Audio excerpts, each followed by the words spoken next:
전 세계 32개국 핵 전문가들이 모인 비공개 긴급회의에서 충격적인 일이 터졌습니다. 핵 보유국의 지위에서 중국 대신 한국을 집어넣어야 한다는 결론이 터져나왔기 때문인데요. 하루아침에 핵무기를 한국에 빼앗기게 될 운명에 처한 중국은 각종 협박을 이어나가며 전 세계를 위협했지만 이에 대해 한국은 어떠한 무기나 큰 소리도 없이 그런 중국의 폐악질을 마치 3살 아이 다루듯 완전히 제압해버렸습니다. 대체 어떤 일이 벌어진 걸까요? 그리고 도대체 한국은 어떻게 중국 대신 핵 보유국의 지위를 얻어낼 수 있었던 걸까요? 긴급 전화가 울린 시각은 정확히 새벽 4시였습니다. 깊은 잠에서 얕게 깨어나던 저를 강제로 현실로 끌어올리는 날카로운 벨소리였습니다. 레오니드 보스트리코프입니다. 전화를 받은 순간 러시아 원자력청 차관 로만 아르타모비치 레베데프의 나직지만 긴장된 목소리가 들렸습니다. 지금 즉시 준비하십시오. 2시간 뒤 제네바행 특수항공기가 출발합니다. 무슨 일인지 물었지만 그는 설명을 거부했습니다. 현장에서 보시면 이해하실 겁니다. 이번 회의는 러시아 핵 전략의 향후 20년을 좌우합니다. 말이 끝나자마자 통화는 끊겼고 저는 완전히 깨어났습니다. 공항으로 향하는 보안 차량 안에서 한 장교가 최상급 비밀이라고 적힌 봉인된 서류 봉투를 제게 건넸습니다. 그 안에는 회의 참가국 명단이 적혀 있었습니다. 미국, 중국, 러시아, 인도 그리고 뜻밖에도 대한민국이 적혀 있더군요. 저는 그 이름을 몇 초 동안 바라만 봤습니다. 제 표정을 본 분석관 한 명이 비웃듯 말했습니다. 한국이요? 마이크 작동이나 확인하라고 부른 모양이죠. 다른 분석관이 큰 소리로 웃으며 답했습니다. 필기나 하라고 했겠죠. 그 정도 아닙니까? 그게 아니고서야 핵 전략의 미래를 결정하는 이 회의에서 핵 무기 자체가 없는 한국을 부를 리가 있겠어요? 저는 일단 아무 말도 하지 않았습니다. 핵 관련 국제회의에서 한국의 이름이 들어가 있다는 건 역시나 뭔가 이상했지만 아무튼 한국이 이유 없이 이 자리에 들어가 있지는 않았을 게 분명하고 한국은 세계가 모르는 사이에 무시무시한 뭔가를 개발했구나 싶은 촉이 와서 약간의 긴장감을 느낄 뿐이었죠. 그렇게 몇 시간 후 저는 유엔 건물 지하 깊숙한 제한구역 회의장에 들어섰습니다. 안은 지나치게 차갑고 정적만 가득해 걸음소리가 유난히 크게 울렸습니다. 각국 대표단이 이미 자리하고 있었고 중국 대표단은 유난히 자신감으로 가득해 보였습니다. 그런데 한국 대표단은 단 3명뿐이더군요. 그런데도 그들은 지나칠 만큼 침착해 보였습니다. 마치 이 회의에서 무슨 일이 벌어질지 이미 알고 있는 사람들처럼 말입니다. 그래서 저는 더욱 겁이 났죠. 정말로 한국이 무슨 무지막지한 핵 기술을 개발한 것만 같았거든요. 그리고 회의 개회와 동시에 폭풍이 시작됐습니다. 중국 측 전략가 장웨이고가 가장 먼저 자리에서 일어났습니다. 그는 경멸을 숨길 생각조차 없었습니다. 회의를 시작하기 전에 중국은 한 가지를 분명히 하고 싶습니다. 그는 곧바로 한국 대표단을 손가락으로 가리켰습니다. 왜 핵도 없는 한국이 세계 핵보유국 회의에 참석하고 있는 것입니까? 그의 목소리는 금속벽에 크게 울렸습니다. 몇몇 대표단이 당혹스러운 표정을 지었지만 장웨이고는 더욱 거세게 밀어붙였습니다. 한국은 이 자리에서 가져올 것이 아무것도 없습니다. 핵전력도, 억제력도, 전략적 가치도 전무합니다. 그런 국가를 대체 왜 부른 거냐고 묻고 있습니다. 한국 과학자들은 아무 말도 하지 않았습니다. 변명도, 반박도 하지 않았습니다. 그 침묵이 오히려 장웨이고를 더욱 자극하는 듯했습니다. 제 풀에 흥분한 장웨이고는 목소리를 한층 더 높였습니다. 중국은 대규모 기술팀을 데려왔습니다. 그런데 한국은 고작 3명. 3명입니다. 여기는 기술 박람회가 아닙니다. 진짜 강국들의 전략 회의입니다. 이건 강대국들에 대한 모독이에요. 저는 옆에 앉은 미국 대표를 향해 작게 속삭였습니다. 오늘은 시작부터 강하군요. 미국 대표는 깊게 한숨을 쉬며 말했습니다. 저 사람은 항상 저렇습니다. 아니, 중국에서 온 사람들은 늘 저렇죠. 한국에 무슨 열등감이라도 갖고 있는 것 같아요. 그러다 회의장은 한국 과학자가 마침내 자리에서 일어나는 순간 더 깊은 긴장감에 잠겼습니다. 지금까지 그는 짧은 인사 외에는 아무 말도 하지 않았습니다. 그러나 그가 조용히 공책을 펴고 안경을 고쳐 쓴 순간 마치 누군가가 스위치를 내린 듯 빵 안의 잡음이 사라졌습니다. 그의 이름은 최민석 박사였습니다. 목소리는 차분했지만 모든 음절이 칼날처럼 뚜렷하게 박혔습니다. 회의를 계속하기 전에 그가 말했습니다. 저는 하나만 묻고 싶습니다. 중국 대표 장웨이고가 코웃음을 쳤습니다. 질문입니까? 한국에서요? 좋습니다. 이상주의적 질문을 해보시죠. 최 박사는 미동조차 하지 않았습니다. 핵기술의 진짜 목적은 무엇입니까? 너무도 단순하고 담담한 그 질문은 장웨이고의 조롱마저 즉시 멈춰 세웠습니다. 잠시 아무도 대답하지 못했습니다. 그러다 장웨이고가 몸을 앞으로 숙이며 입꼬리를 비틀었습니다. 힘입니다. 그는 차갑게 말했습니다. 통제입니다. 그리고 정확히 말해드리죠. 지배입니다. 회의장 곳곳에서 고개가 움직였습니다. 미국 대표는 등을 곧게 세웠고 인도 과학자는 펜을 떨어뜨렸습니다. 저 역시 숨을 잠깐 멈췄습니다. 장웨이고는 스스로의 말에 취한 듯 계속되었습니다. 강한 나라가 세계 질서를 만듭니다. 약한 국가는 복종합니다. 핵 능력이란 그 질서를 강제하기 위한 수단이죠. 그의 말은 너무나 건조했고 너무나 자연스러워 보였기에 더욱 섬뜩했습니다. 마치 오랫동안 굳어진 신념을 읊는 것처럼 들렸습니다. 최 박사가 고개를 약간 기울였습니다. 지배한다는 것은 누구를 말하는 것입니까? 장웨이고는 대답 대신 웃음을 지었습니다. 저항할 수 없는 자들입니다. 작은 나라들, 불안정한 나라들, 그리고 규율을 이해하지 못하는 나라들. 한국도 여기에 포함될 수 있겠네요. 강한 지도는 강하게 내려야 합니다. 중국 외교부 쪽에 있던 인물도 조용히 거들었습니다. 일부 국가는 단호한 지도가 필요합니다. 부드러운 손길은 아무 효과도 없습니다. 한국을 좀 보세요. 중국이 인간답게 대우해줬더니 지금 기고만장해져서 감히 우리를 거스르려고 하지 않습니까? 그들의 태도는 너무나 가벼웠습니다.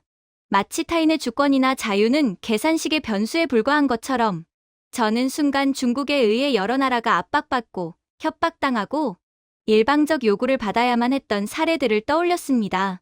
그리고 지금 그 근본 철학이 이 회의장에서 적나라하게 드러난 것이었습니다. 최 박사는 부드럽게 공책을 내려놓았습니다.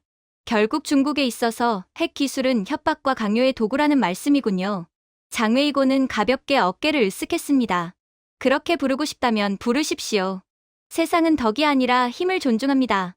최 박사는 고개를 한번 끄덕였습니다. 그리고 조용히 입을 열었습니다.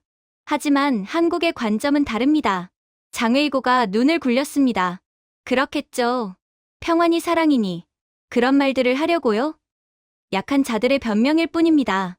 몇몇 대표가 겉으로만 웃어 보였지만 분위기는 그쪽이 아니었습니다. 최 박사의 목소리는 흔들림 없이 이어졌습니다. 한국에게 핵과학의 목적은 억제입니다. 전쟁을 막기 위한 힘이지 타인을 굴복시키기 위한 무기가 아닙니다. 그는 아주 잠시 숨을 고르고 말을 이었습니다. 한국은 제국을 건설한 국가가 아닙니다. 생존으로 역사를 버텨온 국가입니다. 강대국이 약한 나라를 통제할 수 있다고 판단할 때 어떤 일이 벌어지는지 너무나 잘 알고 있습니다. 그 단정한 태도에는 과장된 감정이 없었습니다. 그저 경험에서 우러난 단단한 확신뿐이었습니다. 그래서 저희는 기술을 사용할 때 다른 길을 선택합니다. 그는 책상 위를 손으로 가볍게 가리켰습니다. 암 치료용 방사선 기술, 농업용 동위원소, 산업안전 시스템. 저희는 사람을 억압하기 위해 과학을 쓰지 않습니다. 사람을 지키기 위해 씁니다. 그 말은 회의장을 예상 밖의 침묵으로 몰아넣었습니다. 미국 대표는 조용히 고개를 끄덕였고 유럽 관찰자도 몸을 앞으로 숙였습니다. 인도 대표는 작게 중얼거렸습니다. 저런 관점도 있군요. 장웨이고는 그제야 정신을 수습하려는 듯 억지 웃음을 냈습니다. 한국이 세계의 도덕 교사가 되려고 합니까? 너무 순진하군요. 그러니까 한국의 역사가 늘 지배받는 약자의 역사만으로 쓰여진 것입니다. 한심하군요. 그렇게나 당해놓고도 아직도 깨닫지 못했군요. 그러나 그의 목소리는 아까보다 확실히 흔들리고 있었습니다. 최 박사는 그 흔들림을 보았는지 두 손을 천천히 포겠습니다. 평화는 순진함이 아닙니다. 평화에는 강함이 필요합니다. 하지만 강함은 책임 있게 사용돼야 합니다. 장웨이고가 버럭 외쳤습니다. 사용하지 않는 힘은 약함입니다. 최 박사의 대답은 번개처럼 즉각적이었습니다. 남용되는 힘은 포갑입니다. 회의장은 그대로 굳어버렸습니다. 그리고 처음으로 장웨이고는 바로 반박하지 못했습니다. 턱이 굳었고 눈동자 안에 희미한 동요가 번졌습니다. 한국은 동맹에 의존할 뿐이라면서요? 그가 억지로 내뱉은 말이었습니다. 동맹은 신뢰가 만든 관계입니다. 중국은 동맹이 있나요? 없죠. 신뢰가 없는 국가기 때문입니다.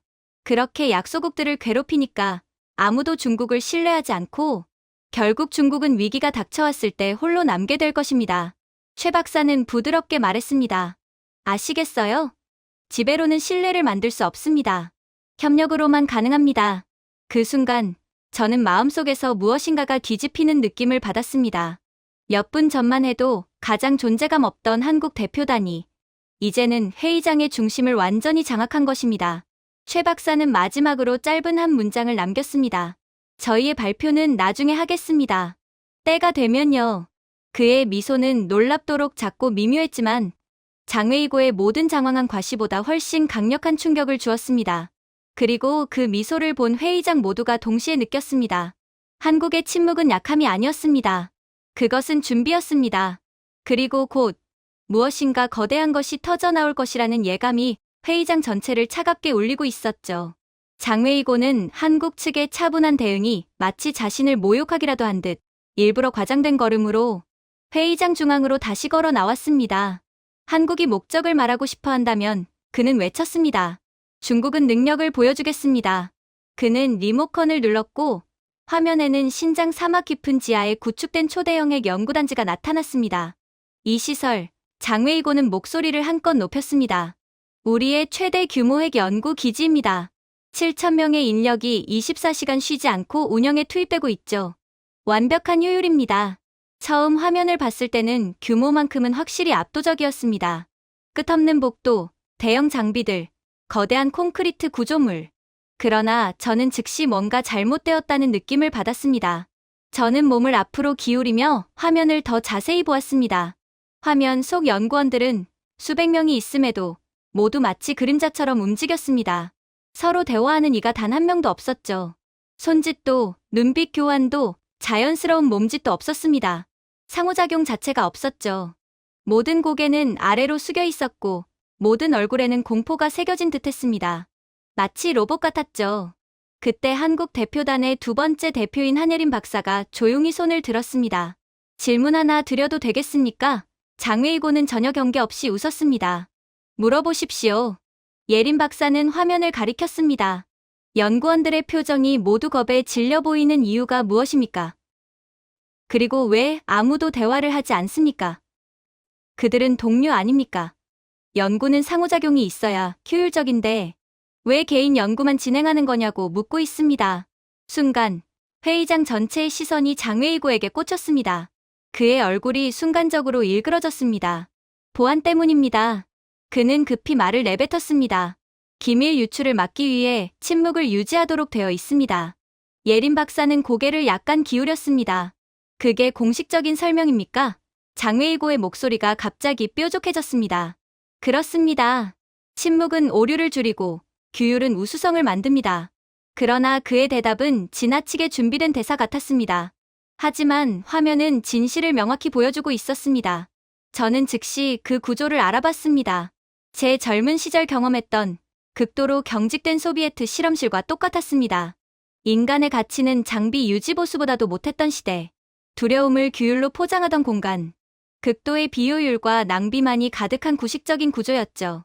그런데 중국은 수십 년 전에 소련이 실패했던 그 시스템을 그대로 사용하고 있던 것입니다. 예린 박사가 다시 입을 열었습니다. 혁신은 감금된 환경에서 자라지 않습니다. 공포는 발견을 만들지 못합니다. 회의장 전체의 작은 웅성거림이 일었습니다. 미국 대표가 제게 속삭였습니다. 저 말 틀린 점 없네요. 인도 대표도 고개를 끄덕였습니다. 연구소라기보다는 노동수용소처럼 보입니다. 장외이고는 결국 폭발하듯 말했습니다. 이 방식이 중국을 가장 높은 생산성으로 이끄는 것입니다. 저는 조용히 말했습니다. 가장 높은 생산성입니까? 아니면 강요된 생산성입니까? 장외이고가 날카롭게 제 얼굴을 노려봤지만 예린 박사는 멈추지 않았습니다. 근무 시간은 얼마나 됩니까? 필요한 만큼입니다. 생활 공간도 지하에 있습니까? 가까운 곳에 있습니다. 집중에 도움이 되기 때문입니다. 회의장 공기가 얼어붙었습니다. 우리는 모두 알고 있었습니다.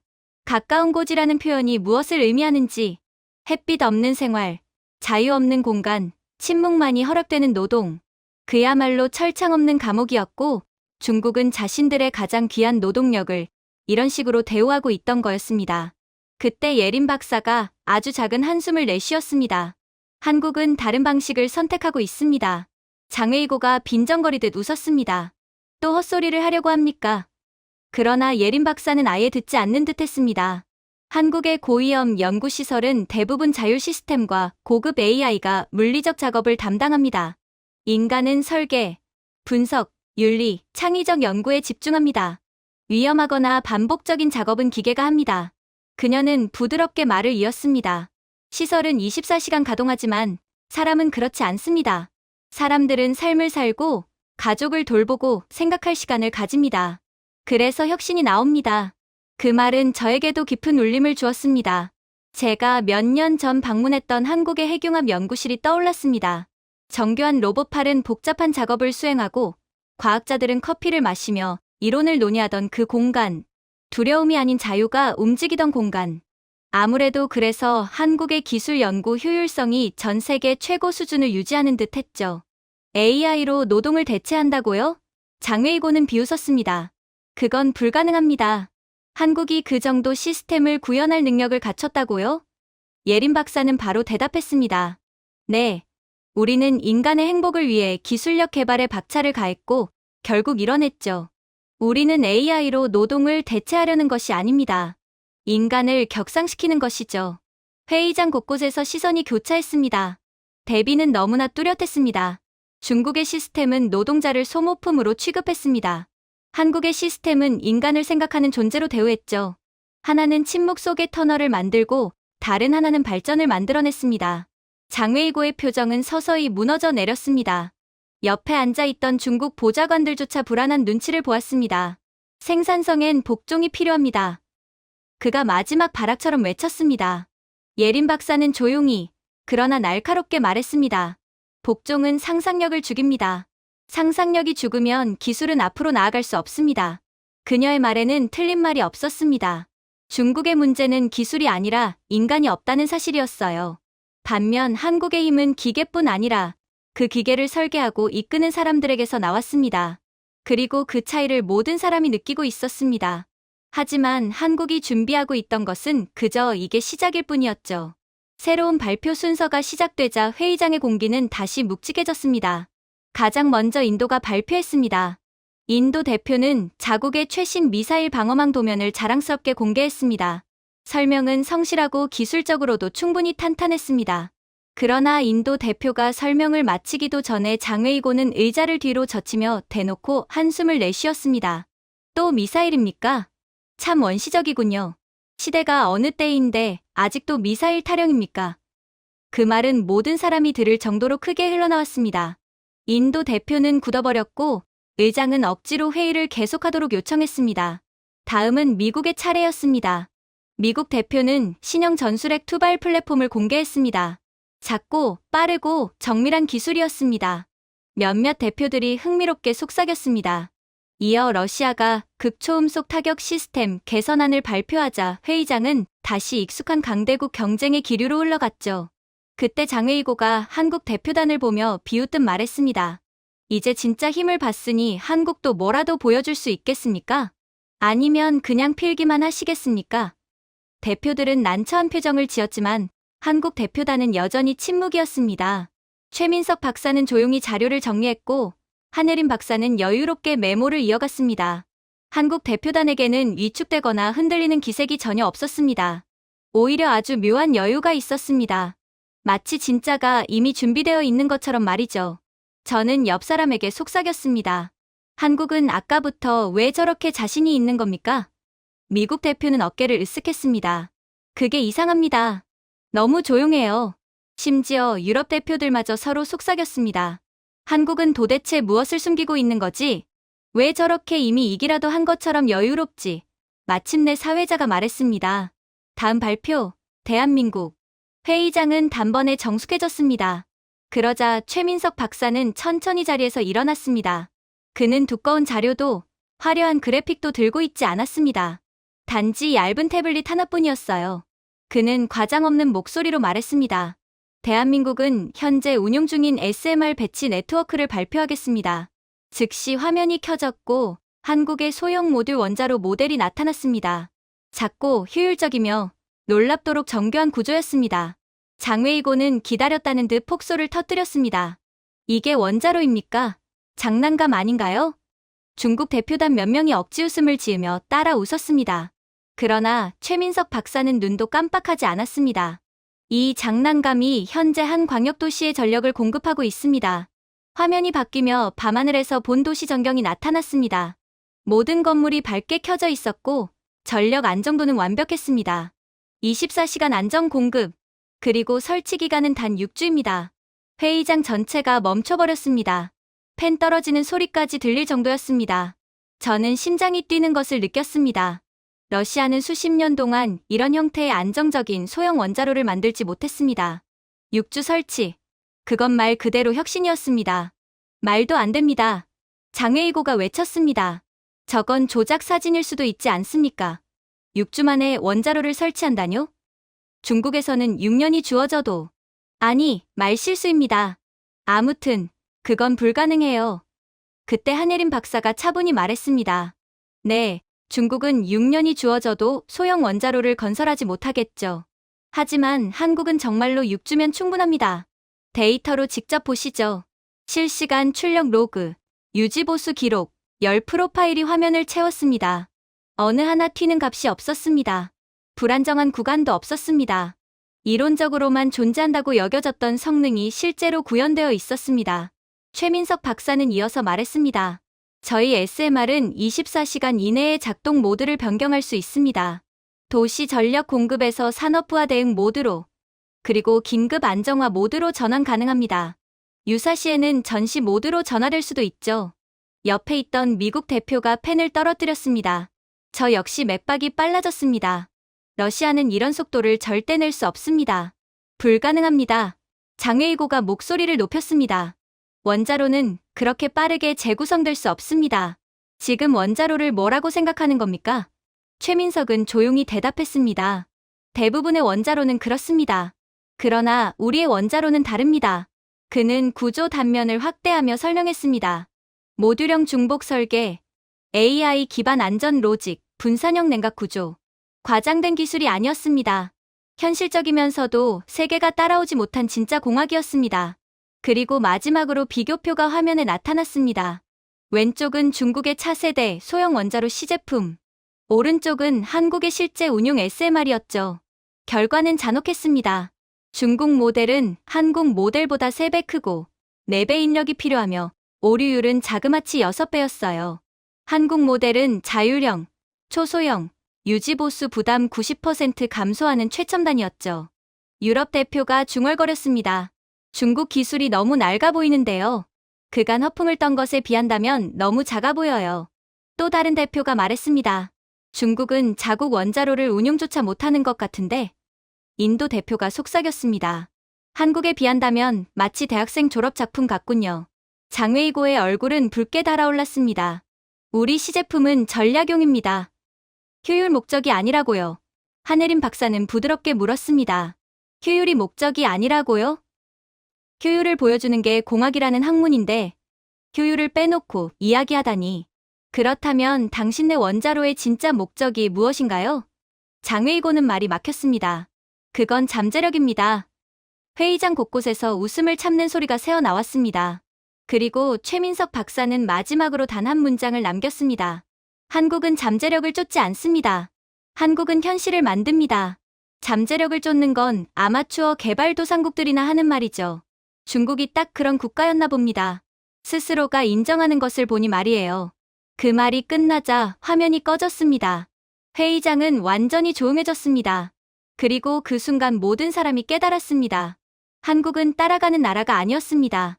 이미 앞서 있는 나라였죠. 의장은 거의 다음 안건으로 넘어가려다가 다시 한국 대표단 쪽을 바라보았습니다.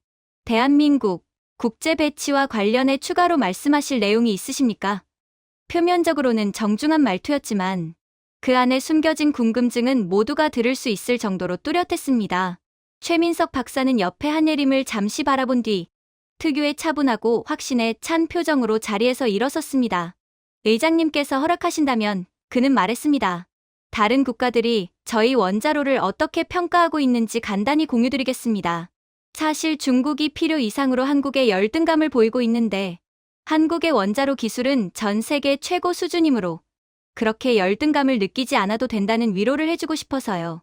여러 대표들이 몸을 앞으로 기울이며 집중하기 시작했습니다. 최민석 박사가 태블릿을 터치하자 화면에는 각국의 국기와 숫자들이 가득한 표가 띄워졌습니다. 올해 기준, 그가 말했습니다. 한국의 원자로는 27개국에서 운영 또는 건설 중입니다.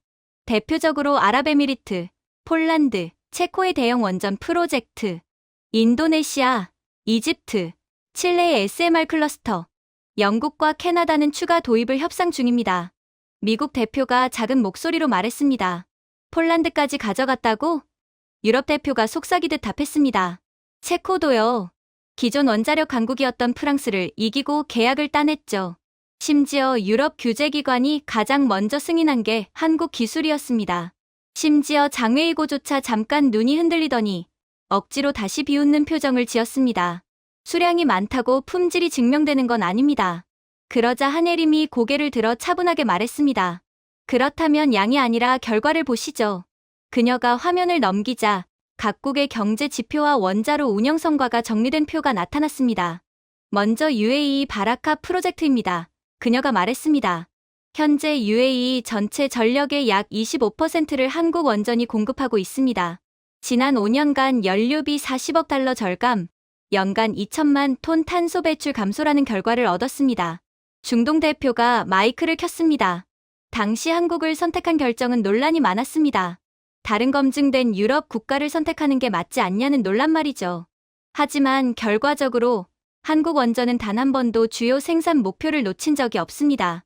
우리 산업단지는 정전이 사라졌고 이제는 전력을 수출할 정도입니다. 우리 경제 전체가 변했습니다. 우리는 한국의 기술을 수입했지만 오히려 한국의 압도적인 기술력은 우리로 하여금 더 많은 이익을 안겨다 준 것입니다. 다음 슬라이드에는 폴란드가 나타났습니다. 폴란드는 6기의 한국 SMR을 산업지역에 설치했습니다. 설치 이전, 해당 지역은 노후 석탄 시설 때문에 해마다 생산량 10%가 증발했습니다. 하지만 설치 이후 예기치 않은 정전이 90% 감소, 지역 GDP는 4년간 18% 증가했습니다. 프랑스, 심지어 미국조차 이 정도로 압도적인 성과를 약속하진 못했어. 중국이요? 스스로 폭발하는 중국 원자로를 도입할 국가가 세상에 어디에 있겠어요? 폴란드 대표가 고개를 끄덕이며 말했습니다. 그 무엇보다 이제는 공기가 숨 쉴 수 있게 되었습니다. 장웨이고가 손을 휘저으며 받아쳤습니다. 그저 좋아 보이는 통계들일 뿐입니다. 조작이죠. 그러나 유럽 대표가 단호하게 말을 끊었습니다. 그 통계는 저희 규제기관이 직접 검증했습니다. 한국은 우리가 본 어느 원전 공급자보다 빠르고 정확하게 기준을 충족했습니다. 기존 원자력 강국을 완전히 뛰어넘었고 세계 원자력 역사를 뒤바꾼 것입니다. 그 말을 듣는 순간 저는 묘한 감정이 올라왔습니다. 부러움과 존경이 동시에 섞인 감정이었습니다. 러시아도 원전 수출을 해왔지만 그 과정에는 언제나 정치적 조건, 느린 공정, 불투명한 대응이 따라붙었습니다. 그러나 한국은 달랐습니다. 어느 대표도 두려움을 이야기하지 않았습니다. 오직 신뢰, 안정, 이익, 깨끗한 환경만이 이야기되었죠. 심지어 한국 기술을 수입한 모든 국가들이 한국 기술의 만족과 존경, 감탄을 자아내고 있었습니다. 이어 인도네시아 사례가 화면에 나타났습니다. 인도네시아는 여름마다 대규모 정전이 반복되던 지역이 있었습니다. 한국 SMR 3기를 설치한 후 전력 안정화 덕분에 데이터 센터 유치율이 대폭 상승, 기술 투자 규모가 3배 증가했습니다. 인도네시아 대표가 마이크를 켜고 말했습니다. 우리는 사치품을 산 것이 아닙니다. 우리는 생존을 샀습니다. 한국 덕분에 이젠 폭풍이 와도 병원이 꺼지지 않습니다. 그 사실 하나만으로 한국 기술의 가치는 충분합니다. 의장은 감탄한 듯 물었습니다. 모두 군사 조건 없는 순수 상업 계약입니까? 그렇습니다. 최민석 박사가 대답했습니다. 군사 동맹이나 정치 조건은 단 하나도 없습니다. 우리는 중국과는 결이 다른 국가예요. 세계 평화, 인류를 위해 기술을 개발하죠. 그러니 오직 평화적 기술 이전과 운영 협력뿐입니다. 그 순간 저는 회의실의 무게 중심이 아주 미세하게 흔들리는 것을 느꼈습니다. 공포가 아니라 존경의 방향으로. 그때 최민석은 다시 화면을 넘겼습니다. 이번에는 그래프도 지도도 아니었습니다. 오래된 흑백 사진들이었습니다. 거친 작업복을 입고 원자로 건설 현장에서 땀을 흘리는 한국 엔지니어들. 얼굴은 지쳐 있었지만 눈은 뜨겁게 빛나고 있었습니다. 이 결과는 저절로 나온 것이 아닙니다. 그의 목소리는 낮고 단단했습니다. 한국이 세계 최빈국이던 시절, 전기는 불안정했고 공장은 멈추기를 반복했습니다. 겨울이면 작업실 창문이 안쪽에서부터 얼었고 엔지니어들은 장갑을 끼고 계기판을 잡았습니다. 그럼에도 현장을 떠나지 않았습니다. 한예림이 조용히 이어 말했습니다. 제 아버지는 그 시절을 이렇게 말씀하셨습니다. 지금 우리가 포기하면 우리 아이들은 평생 어둠 속에서 살게 될 것이다. 미국 대표가 숨을 내쉬며 속삭였습니다. 그야말로 아무것도 없는 상태에서 해낸 건가? 하지만 원자로는 자동차나 스마트폰과는 달라. 가장 복잡하고 어려운 기술인데 따라잡고 싶다고 따라잡을 수 있는 기술이 아니라고 저는 대답했습니다. 아무것도 없는 게 아니라 한국은 그야말로 잿더미에서 시작했습니다. 자동차 한 대도 못 만드는 국가였죠.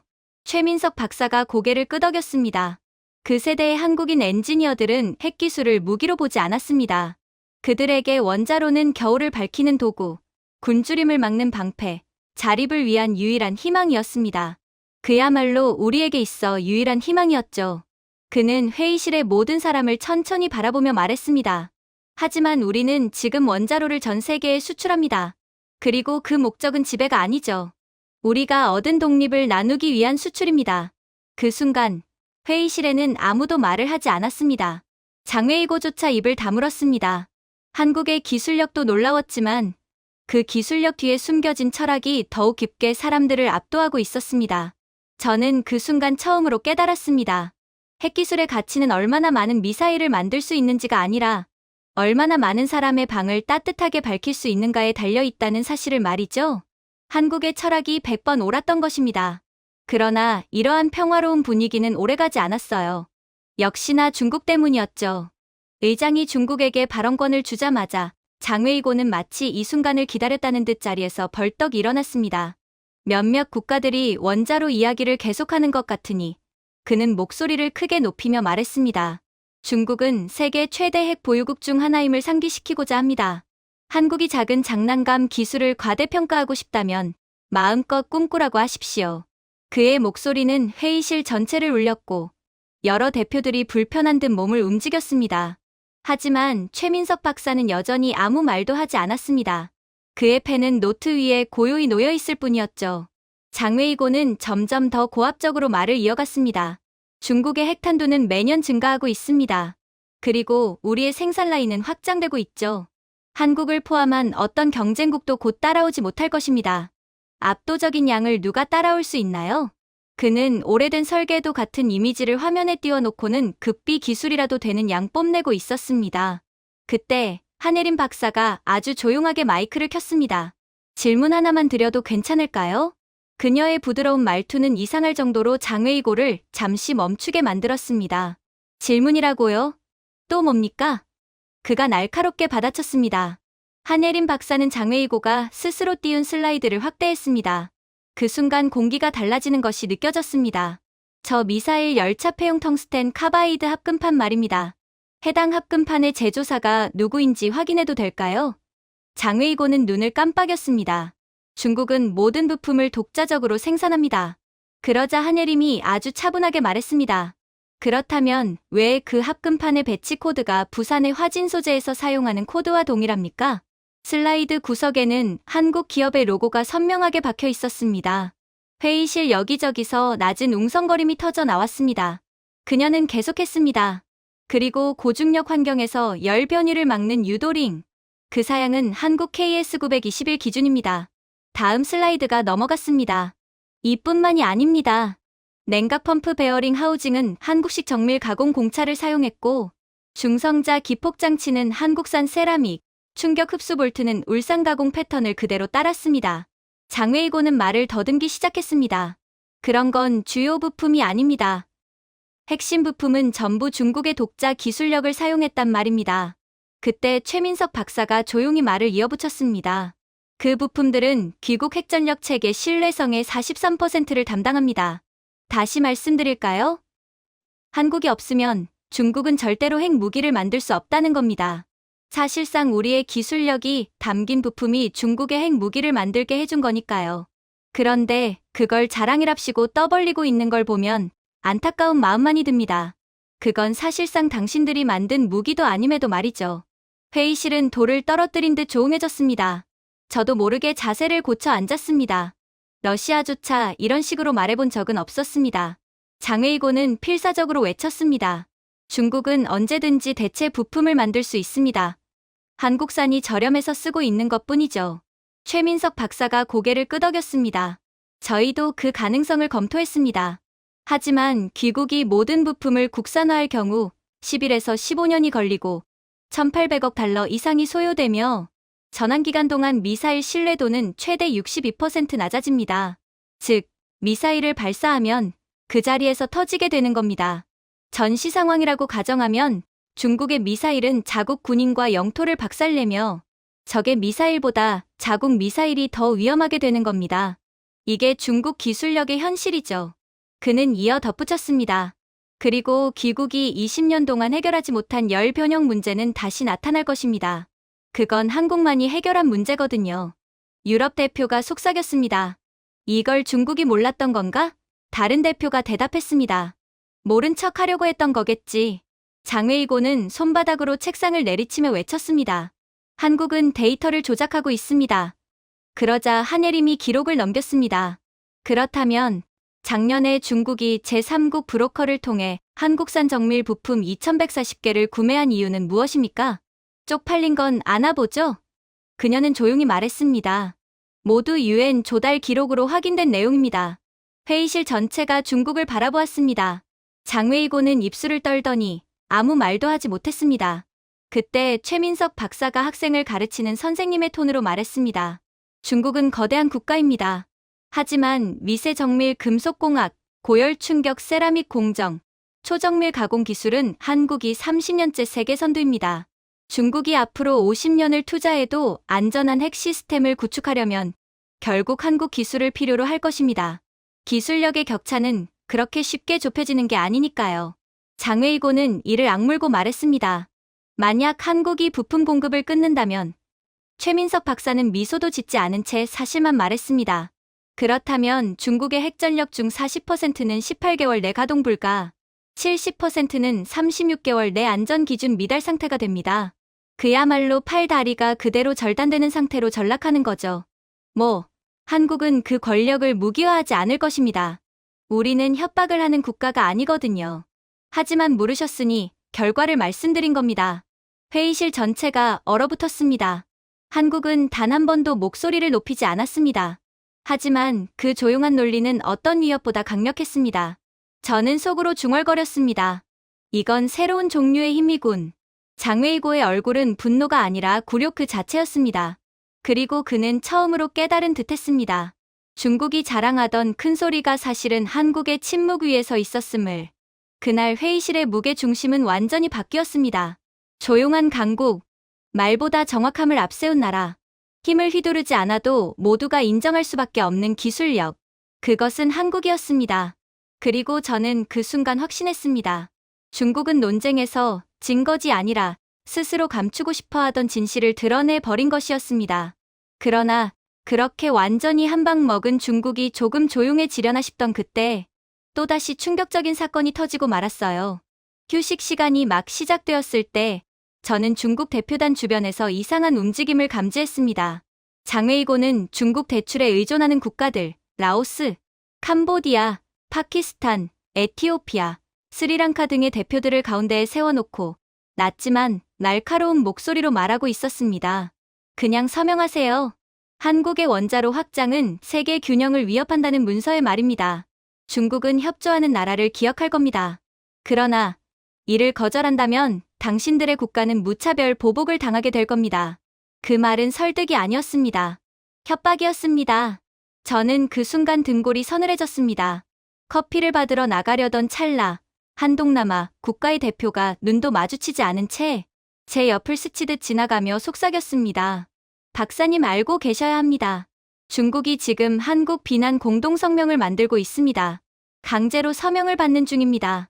거부하면 저희 인프라 대출을 미루겠다고 했습니다. 그는 답을 기다리지도 않고 급히 자리를 떠났습니다. 누군가가 듣기라도 할까봐 두려워하는 얼굴이었습니다. 회의가 재개되자마자 중국이 즉시 발언권을 요청했습니다. 장웨이고는 자신이 이미 승리했다고 믿는 사람처럼 서류 한 장을 흔들었습니다. 여러 국가들이 한국의 불법적인 핵 의도를 우려하며 공동으로 경고 성명을 준비했습니다. 강제로 서명했던 나라들의 대표들은 고개를 들지 못했습니다. 그러나 의장이 말하기도 전에 최민석 박사가 차분하게 마이크를 요청했습니다. 존경을 표하며 말씀드립니다. 한국은 중국의 주장과 관련해 국제법적 검토를 요청드립니다. 그의 목소리는 분노도 흥분도 없었습니다. 오직 정확한 뿐이었습니다. 장웨이고가 씩 웃으며 말했습니다. 국제법. 한국이 뭔데? 그렇다면 제가 조항을 직접 읽겠습니다. 최민석 박사는 조용하게 말을 이었습니다. 태블릿을 넘기며 말했습니다. UN 헌장 제18조는 다자 회의에서의 강요 행위를 금지합니다. 다음 슬라이드. 빈협약 제51조는 협박으로 취득된 서명은 무효라고 규정합니다. 다음 슬라이드. 그리고 UN 조달 규정 7조는 대출을 외교적 압박 도구로 사용하는 행위를 엄격히 금지합니다. 회의실 전반에 파문이 일었습니다. 중국이 강제로 짜낸 동맹이 조항 하나하나로 해체되고 있었습니다. 최민석 박사는 이어 말했습니다. 여러 대표들이 증언을 제공했습니다. 대출 중단, 교역 제재, 프로젝트 지연 등을 서명 조건으로 제시받았다고 진술했습니다. 당신들은 마치 깡패처럼 약자를 협박한 거죠. 그는 고개를 숙이며 말했습니다. 이러한 강압적 행동은 성명문 전체를 무효화합니다. 의장은 중국을 향해 물었습니다. 중국 대표단은 이를 부정하십니까? 장웨이고의 얼굴이 일그러졌습니다. 거짓입니다. 중국은. 그 말을 끊으며 최민석 박사는 버튼을 눌렀습니다. 회의장에 녹음이 울려 퍼졌습니다. 서명하세요. 댐 사업 계속하고 싶다면. 장웨이고의 목소리였어요. 회의장은 폭발하듯 웅성거렸습니다. 저조차 입을 벌린 채 말을 잃었습니다. 장웨이고가 자리에서 벌떡 일어났습니다. 그 녹음은 맥락을 왜곡한 해당 증거는 합법적으로 확보되었습니다. 최민석 박사가 말했습니다. 공식 휴식 시간에 녹음된 것은 제네바 절차에 따라 적법하게 제출 가능합니다. 그제야 여러 국가가 공개적으로 움직이기 시작했습니다. 독일 대표가 먼저 말했습니다. 중국의 행동은 용납할 수 없습니다. 지금은 엄숙한 국제회의 시간이에요. 그런 깡패 같은 수준 낮은 행동은 절대로 용납될 수 없습니다. 캐나다 대표가 이어 말했습니다. 한국은 이번 회의 내내 투명하게 행동했습니다. 중국의 이런 열등감은 정말 못 봐주겠군요. 구역질이 납니다. 그리고 놀라운 일이 벌어졌습니다. 강제로 서명했던 국가들 중 한 나라가 조용히 일어났습니다. 저희는 서명을 철회합니다. 또 다른 국가가 일어났습니다. 우리도 철회합니다. 부끄럽네요. 단 1분 만에 중국의 공동성명은 완전히 붕괴했습니다. 장웨이고는 자신이 쌓아온 모래성이 파도에 쓸려가는 것을 바라보는 사람처럼 멍해졌습니다. 의장은 단호하게 발표했습니다. 중국의 제안은 무효입니다. 본회의는 주권 국가에 대한 모든 강압적 외교 행위를 규탄합니다. 한 번 더 이런 일이 발생할 시 중국을 이번 회의뿐만 아니라 모든 회의에서 영구히 제명하겠습니다. 중국은 승리를 기대했지만 돌아온 것은 전 세계 앞에서의 첫 공식적 굴욕이었습니다. 그리고 여파는 즉시 한국에게로 향했습니다.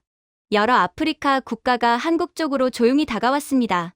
한국과 에너지 협력을 논의하고 싶습니다. 또 다른 국가가 말했습니다. 한국의 법적 대응은 매우 인상적이었습니다. 우리 의회는 이런 파트너를 선호합니다. 중국을 상대로 큰 소리를 낼 수 있다니. 우리는 당신을 본받고 싶어요. 이에 대한 즉각적인 결과는 간단히 정리할 수 있었습니다. 한국은 4건의 신규 에너지 협상 요청을 즉시 확보, 3개국이 중국과의 예정된 협력을 취소, 한국의 국제 신뢰도 지수 19% 상승, 중국의 신뢰도 지수 31% 폭락, 10년 만에 최악이었습니다. 그럴만도 했죠. 많은 국가들이 중국의 협박과 세뇌에 속아 중국이 세계의 왕인 줄 알았지만 결국 중국은 약자에게만 강했지. 진짜 강자 앞에서는 아무것도 아니었음이 한국에 의해 공개되었기 때문입니다. 주제도 모르던 협박에 대한 대가는 생각보다 훨씬 컸던 것이죠. 중국 외교부는 급하게 상황을 수습하려 했지만 오해다라는 해명은 오히려 더 궁색해 보였습니다. 회의장을 나오는 길, 저는 장웨이고를 지나쳤습니다. 그의 두 손은 분노로 하얗게 질린 채 움켜쥐어 있었고 한국 대표단을 보지 않으려는 듯 시선을 바닥에 고정하고 있었습니다. 한국은 큰 소리도, 위협도, 거래도 하지 않았습니다. 단지 법과 논리, 그리고 품격으로 대응했을 뿐이고 중국의 전략은 휴지 조각처럼 무너졌어요. 그 순간 저는 깨달았습니다. 한국을 공격하는 것은 한국을 약하게 하지 않습니다. 오히려 중국을 약하게 만들 뿐이었죠. 왜냐하면 한국은 소리치지 않았지만 진정으로 강한 국가였고 약점이라는 게 없는 국가였기 때문입니다. 그렇게 의장이 한국의 다음 발표를 알리는 순간 저는 장웨이고가 화를 간신히 참으며 비웃는 표정을 짓는 것을 보았습니다. 또 장난감 하나 들고 나오겠지. 그는 옆 대표에게 그렇게 중얼거렸습니다. 망신 한번 제대로 당해보라고 해. 그러나 조명이 어두워지고 최민석 박사가 화면을 띄우는 순간 회의실 전체의 분위기가 완전히 바뀌었습니다. 거대한 디지털 지도가 나타났어요. 한국 전역의 연구용 원자로, 농축시설, 핵물질 연구소, 시뮬레이션 센터가 빛나는 선으로 모두 연결된 하나의 국가 시스템으로 나타나 있었습니다. 대표단 곳곳에서 숨을 삼키는 소리가 들렸습니다. 저 역시 숨이 멎는 느낌이었죠. 어느 나라도, 심지어 러시아조차 이런 시스템은 없습니다. 최민석 박사가 침착하게 설명을 시작했습니다. 이것은 대한민국의 양자암호 기반 통합 핵기술 네트워크입니다. 모든 시설이 양자키 채널로 연결되어 있어 외부 개입은 수학적으로 불가능합니다. 아직도 감이 안 오시는 것 같은데 이게 얼마나 대단한 기술인지 하나의 부분만 설명해 드리겠습니다. 요즘 핵무기는 모두 컴퓨터로 연결되어 있죠. 누군가 해킹이라도 하게 된다면 그 핵미사일은 오히려 자국을 공격할 수도 있죠. 그래서 핵미사일을 지키는 보안 비용으로 상당한 정기적인 비용이 사용됩니다. 하지만 한국은 그러한 위험 자체가 전혀 없다는 말이죠. 영국 대표가 충격에 찬 목소리로 속삭였습니다. 말도 안 돼. 우리 국방연구소도 이 수준은 못합니다. 바로 그때 장웨이고가 책상을 내리치며 외쳤습니다. 이건 불법적인 군사통합이다. 명백한 무기화다. 한국은 규정을 어기고 있다. 하지만 한예린 박사는 단 한순간도 흔들리지 않았습니다. 그녀는 오히려 미소조차 잃지 않은 채 말했습니다. 그 질문이 나올 것이라 예상했습니다. 조항별로 설명드리겠습니다. 그녀가 화면을 넘겼습니다. UN 핵협력 조항 4 무기급 물질 이동이 없는 통합 연구 네트워크는 합법. 대한민국 네트워크는 데이터만 전송. 물질 이동 없음. 양자암호 기술은 전투 지휘 목적이 아니라면 군사 기술로 분류되지 않음. 한국 네트워크는 민간 연구용으로 국제 감사를 통과함. 그리고 그녀는 가볍게 고개를 숙였습니다. 따라서 대한민국은 완전히 합법입니다. 그 한마디로 장웨이고의 비난은 완전히 증발했습니다. 저도 모르게 속삭였습니다. 그러나 장웨이고는 이에 불복하고 다시 소리쳤습니다. 그래도 이것은 명백히 무기를 만들기 위한 구조다. 그러자 최민석 박사가 고개를 살짝 갸웃하며 답했습니다. 저희 네트워크는 보안뿐만 아니라 신소재 연구, 냉각 기술 개발, 연료주기 시뮬레이션, 의료 동위원소 생산에 사용됩니다. 그리고 잠시 뜸을 들인 뒤 덧붙였습니다. 다만 어떤 국가가 무기를 만들고자 한다면 이 정도 통합 시스템은 전례 없는 소형화와 정밀도를 가능하게 합니다. 우리는 기적의 시스템을 구축해둔 것이죠. 그 말은 천둥처럼 회의장을 울렸습니다. 독일 대표가 숨죽인 목소리로 물었습니다. 그렇다면 한국은 이론상 상상도 못할 무기를 만들 수 있다는 이야기입니까? 최민석은 미소도 없이 말했습니다. 한국은 법을 따릅니다. 다만 능력과 의도는 다릅니다. 우리는 그럴 의도는 없지만 능력만 놓고 보자면 충분하다고 할 수 있죠. 완벽한 받아치기였습니다. 법적으로 문제없으면서 실력을 감추지 않는 방식. 장웨이고가 다시 일어섰습니다. 한국은 회색지대 악용입니다. 국제 규범을 우롱하고 있어요. 그러자 한예린 박사가 조용히 고개를 기울이며 말했습니다. 저희는 국제법이 허용하는 회색지대를 합법적, 투명하게 사용하고 있습니다. 이건 똑똑하다고 보는 게 맞죠. 적어도 우린 중국처럼 불법적인 회색지대를 사용하는 것이 아니니까요. 장웨이고가 움찔했습니다. 무슨 뜻이죠? 그리고 한국의 반격이 시작되었습니다. 다음 슬라이드가 넘어갔습니다. 중국에 숨겨진 불법 행위가 낱낱이 드러났습니다. 위조된 좌표 아래 운영된 비밀 농축실, 사막 지역의 강제노동 시설, 위험 물질을 만지는 미성년 노동자들, 국제점검단을 속이기 위한 조작된 안전보고서, 작업 중 쓰러지는 연구원들의 실제 영상 증거. 회의장은 충격으로 술렁였습니다. 한예린 박사는 담담하게 결론을 내렸습니다. 한국은 합법적 회색지대를 통해 투명성과 안전성을 높입니다. 반면 중국은 불법적 회색지대를 통해 착취와 은폐를 하고 있습니다. 그 대비는 너무나 명확했습니다. 장웨이고는 절규하듯 외쳤습니다. 이건 조작이에요. 그러나 최민석 박사는 흔들림 없이 말했습니다. 해당 증언은 중국 연구원들이 탈출 후 제출한 자료입니다. 국제법원에서 이미 검증된 사실입니다. 국제위원회에서 이미 중국에 대한 제재를 준비 중이라고 했어요. 아마 빠른 시일 내에 결과가 나올 것입니다. 그 말을 듣는 순간 장웨이고의 얼굴이 완전히 무너졌습니다. 반면 회의실의 시선은 한국으로 향했어요. 스위스 대표가 속삭였습니다. 한국의 이 시스템은 선진국 수준이 아니라 다른 차원입니다. 일본 대표도 조용히 말했습니다. 우리는 한국이 뒤에 있다고 생각했죠. 하지만 한국은 아예 다른 방향으로 가고 있었네요. 그날 회의장의 모든 강대국, 미국, 유럽이 한국을 바라보는 시선은 의심이 아니라 존경과 경외였습니다. 반면에 중국의 자존심은 완전히 무너졌죠. 그리고 저는 깨달았습니다. 한국은 무기를 보여준 것이 아니었습니다. 한국은 무기를 마음만 먹으면 만들 수 있는 시스템을 보여준 것이었죠. 합법적으로, 정교하게, 압도적으로. 중국은 그 어떤 방식으로도 이를 막지 못했습니다. 기술도, 논리도, 도덕성도 모두 한국에 뒤졌죠. 모두 한국의 완승이었습니다. 하지만 이러한 한국의 압도적인 능력에 따른 감탄도 잠시, 이내 다시금 충격적인 일이 벌어지고 말았습니다. 회의장 분위기가 겨우 가라앉았을 때 제 태블릿이 갑자기 진동했습니다. 처음에는 단순한 일정 업데이트라고 생각했습니다. 그러나 화면 한가운데 붉은 경고 문구가 떠오르더군요. 무단 접근 시도 감지됨. 저는 숨이 멎는 듯 했습니다. 한국 대표단 쪽을 바라보니 최민석 박사의 태블릿에도 같은 경고가 떠 있었지만 그의 표정은 미동도 없었습니다. 그는 한예린 박사에게 아주 작은 목소리로 무언가를 말했고 한예린 박사는 담담하게 고개만 끄덕였습니다. 그 순간 한국의 모든 화면에 동일한 문구가 떴습니다. 양자 방화벽 침입 무력화 0.9초 원전 베이징 텔레콤 노드 44. 저는 심장이 내려앉는 느낌을 받았습니다. 중국이 정말로 전 세계가 지켜보는 유엔 핵회의 중에 한국의 기술, 신뢰성을 가짜로 만들기 위해 사이버 공격을 감행한 것이었습니다. 중국이 워낙 깡패 국가라는 것은 진작에 알았지만 이 정도로 미친 짓을 감행할 줄은 몰랐어요.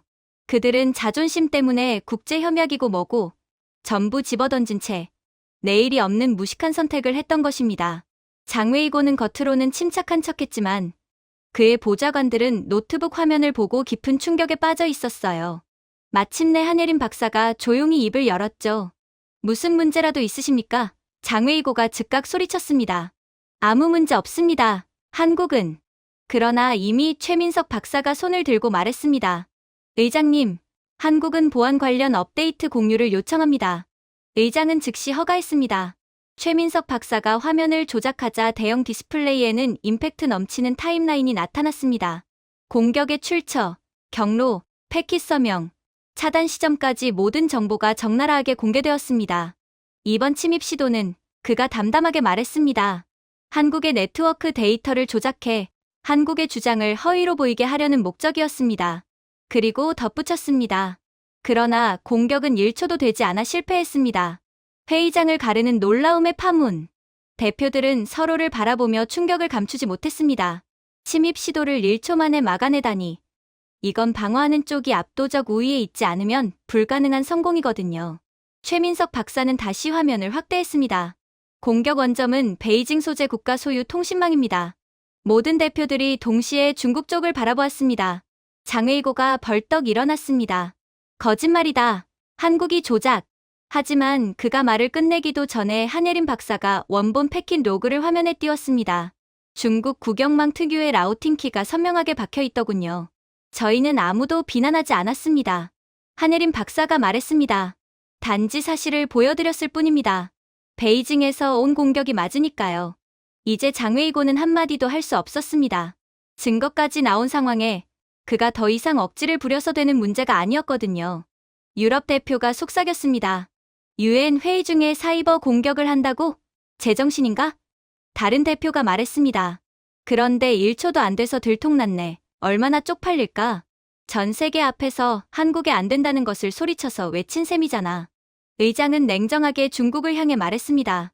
중국은 이 증거를 부정하십니까? 장웨이고는 입을 열었지만 어떤 말도 나오지 않았습니다. 그 순간 중국은 완전히 굴욕을 당한 것입니다.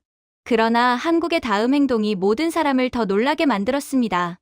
최민석 박사는 고개를 숙이며 말했습니다. 한국은 보복하지 않겠습니다. 분쟁을 확대하고 싶지 않습니다. 평화를 위해 이번 사건은 용서하겠습니다. 회의장은 완전히 조용해졌습니다. 아니, 용서를 한다고요? 사이버 공격을 받고도요? 이건 거의 선전포고와 다름없는 행동이었음에도 한국은 용서라는 선택을 해버렸어요. 그리고 저는 그 순간 이해했습니다. 한국은 약해서 참는 것이 아니라 강하기 때문에 보복할 필요가 없었던 거였죠. 브라질 대표가 속삭였습니다. 기술력으로 중국을 압도하더니 도덕성으로도 압도하는군. 독일 대사는 짧게 말했습니다. 이것이 진짜 강국의 품격입니다. 심지어 미국 대표도 제게 조용히 말했습니다. 한국은 오늘 도덕적 지위를 완전히 가져갔습니다. 그리고 중국의 참혹한 현실이 드러났습니다. 정확히 말하자면 한국은 보복을 할 필요가 없었다는 것이 드러났죠. 한국이 공격한 것이 아니라 중국의 공격이 한국의 양자 방화벽에 부딪혀 반사되며 중국 내부 시스템이 스스로 무너졌기 때문이었습니다. 한국은 화면의 결과를 공개했어요. 중국 내부 서버 58대 다운, 312개 데이터베이스 손상, 사이버 보안 부문 41% 긴급 셧다운. 모두 중국의 공격이 역반사되어 발생한 자기 파괴였죠. 회의장은 충격으로 얼어붙었습니다. 장웨이고는 떨리는 목소리로 물었죠. 이게 뭐죠? 최민석 박사는 조용히 설명했습니다. 양자 네트워크는 공격을 차단하는 것이 아니라 무효화합니다. 귀국의 악성 코드가 회귀하면서 귀국 시스템이 붕괴된 것입니다. 그러니까 우리가 따로 보복을 가하지 않았던 겁니다. 당신들 스스로 무너졌으니까요. 질문이 더 필요하신가요? 회의장 곳곳에서 탄성이 터졌습니다. 그리고 마지막 충격. 여러 국가가 자리에서 일어나기 시작했습니다. 한국, 사이버 안보 협력을 요청하고 싶습니다. 한국의 기술을 우리 국가망에도 적용하고 싶습니다. 한국은 책임 있는 강국입니다. 지지를 표합니다. 중국은 고개를 들지 못했습니다. 반대로 한국은 전 세계의 존경을 받고 있었습니다.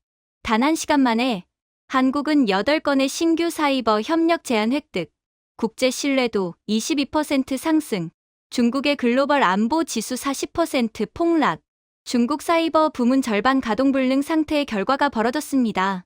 압도적인 차이였죠. 중국이 한국보다 높은 곳에 있다고 생각하며 행동할수록 결과는 더욱 그들에게 치명적으로 다가올 뿐이었던 것입니다. 그리고 1차 회의가 끝나자 한국 대표단은 조용히 자료를 정리했습니다. 과시도, 자랑도, 오만도 없었습니다. 그 조용한 품격이 오히려 모든 국가의 마음을 더 깊이 흔들었죠. 그날 저는 분명히 깨달았습니다. 중국은 힘을 잘못 사용해 두려움만 남겼고 한국은 힘을 올바르게 사용해 존경을 얻었습니다. 공포는 오래가지 않지만 존경은 절대 사라지지 않는다는 것을요. 그리고 며칠 뒤 다시금 2차 회의가 열렸어요. 의장이 자발적 발언을 받겠다고 선언했을 때 저는 아무도 움직이지 않을 거라 생각했습니다. 며칠이 지났지만 분위기는 아직도 중국의 사이버 공격 실패 여파로 무겁게 깔려 있었기 때문입니다. 그만큼 중국의 수준 낮은 행동은 전 세계 모두에게 깊은 충격과 불쾌감을 안겨주었죠. 그런데 그 순간 한예린 박사가 천천히 손을 들었습니다. 발언권을 요청합니다.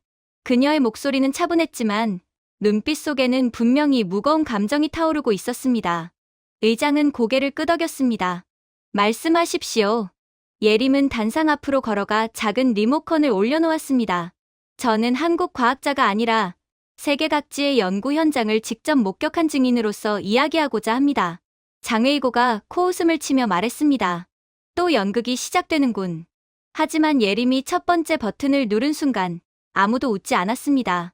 화면에는 어둡고 비좁은 지하 연구실이 나타났습니다. 춥고 습한 벽, 깨진 전등, 낡은 실험복을 입은 사람들이 경계하는 눈빛으로 고개만 숙인 채 일하고 있었습니다. 누군가가 복도 끝에 경비병을 보자 몸을 움찔하기도 했습니다. 이곳은, 그녀는 조용히 말했습니다.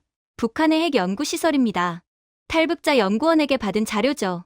회의장은 숨조차 크게 쉬기 어려울 만큼 조용해졌습니다. 예림은 말을 이어갔습니다. 그곳 연구자들은 학술지 접근도, 질문할 자유도, 휴식도, 인간으로서의 존엄도 없습니다. 많은 전문 인력들이 핵 연구에 배치되었지만 그들에 대한 처우는 형편없죠. 다음 슬라이드에서는 젊은 연구원이 쓰러졌다. 기어서 몸을 끌어가는 모습이 나왔습니다. 그가 제게 뭐라고 말했는지 아십니까? 예림이 물었습니다. 우리가 멈추면 누군가 사라진다고 했습니다. 그들은 목숨을 담보로 연구를 하고 있는 것입니다. 저는 목울대가 뻐근해지는 걸 느꼈습니다. 예림은 다시 버튼을 눌렀어요. 이번에는 중국 사막연구단지, 지친 얼굴들, 과도한 감시 카메라, 생체 인증이 필요한 화장실 문, 마감일 때문에 쪽잠 자는 연구원들. 여기는 중국입니다. 실패하면 처벌받고 질문하면 반항이 됩니다. 중국 정부는 사람을 연구자가 아니라 부속품처럼 다룹니다. 여러 대표들이 고개를 숙였습니다. 평소 중국 편이던 국가들조차 장웨이고의 얼굴을 피했습니다. 저는 속으로 중얼거렸습니다. 이건 정치가 아니라 절규다. 예림의 목소리가 처음으로 떨렸습니다. 과학은 두려움에서 태어나지 않습니다. 강압에서 태어나지 않습니다. 협박과 감시 속에서 태어나지 않습니다. 그녀는 잠시 숨을 고른 뒤 말했다. 과학은 자유에서 나옵니다. 존엄에서 나옵니다.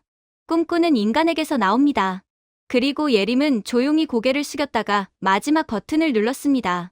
이번 슬라이드는 1960에서 70년대 한국의 오래된 연구소 사진이었습니다.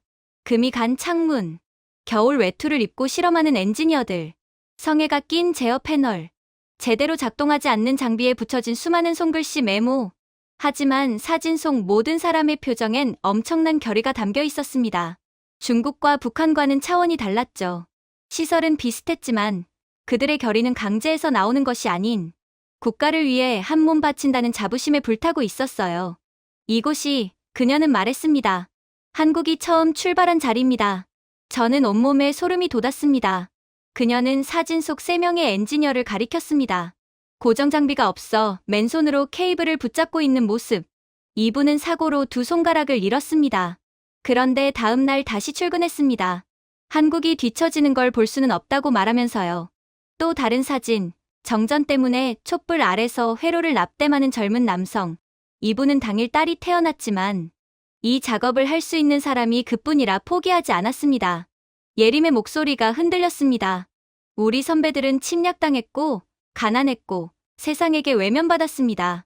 하지만 그들은 분노 대신 과학을 선택했습니다. 복수 대신 지식을 선택했죠. 미움 대신 진보를 선택했습니다. 회의장은 일체의 움직임이 멈췄습니다. 어떤 나라의 외교관도 숨소리를 크게 내지 않았습니다.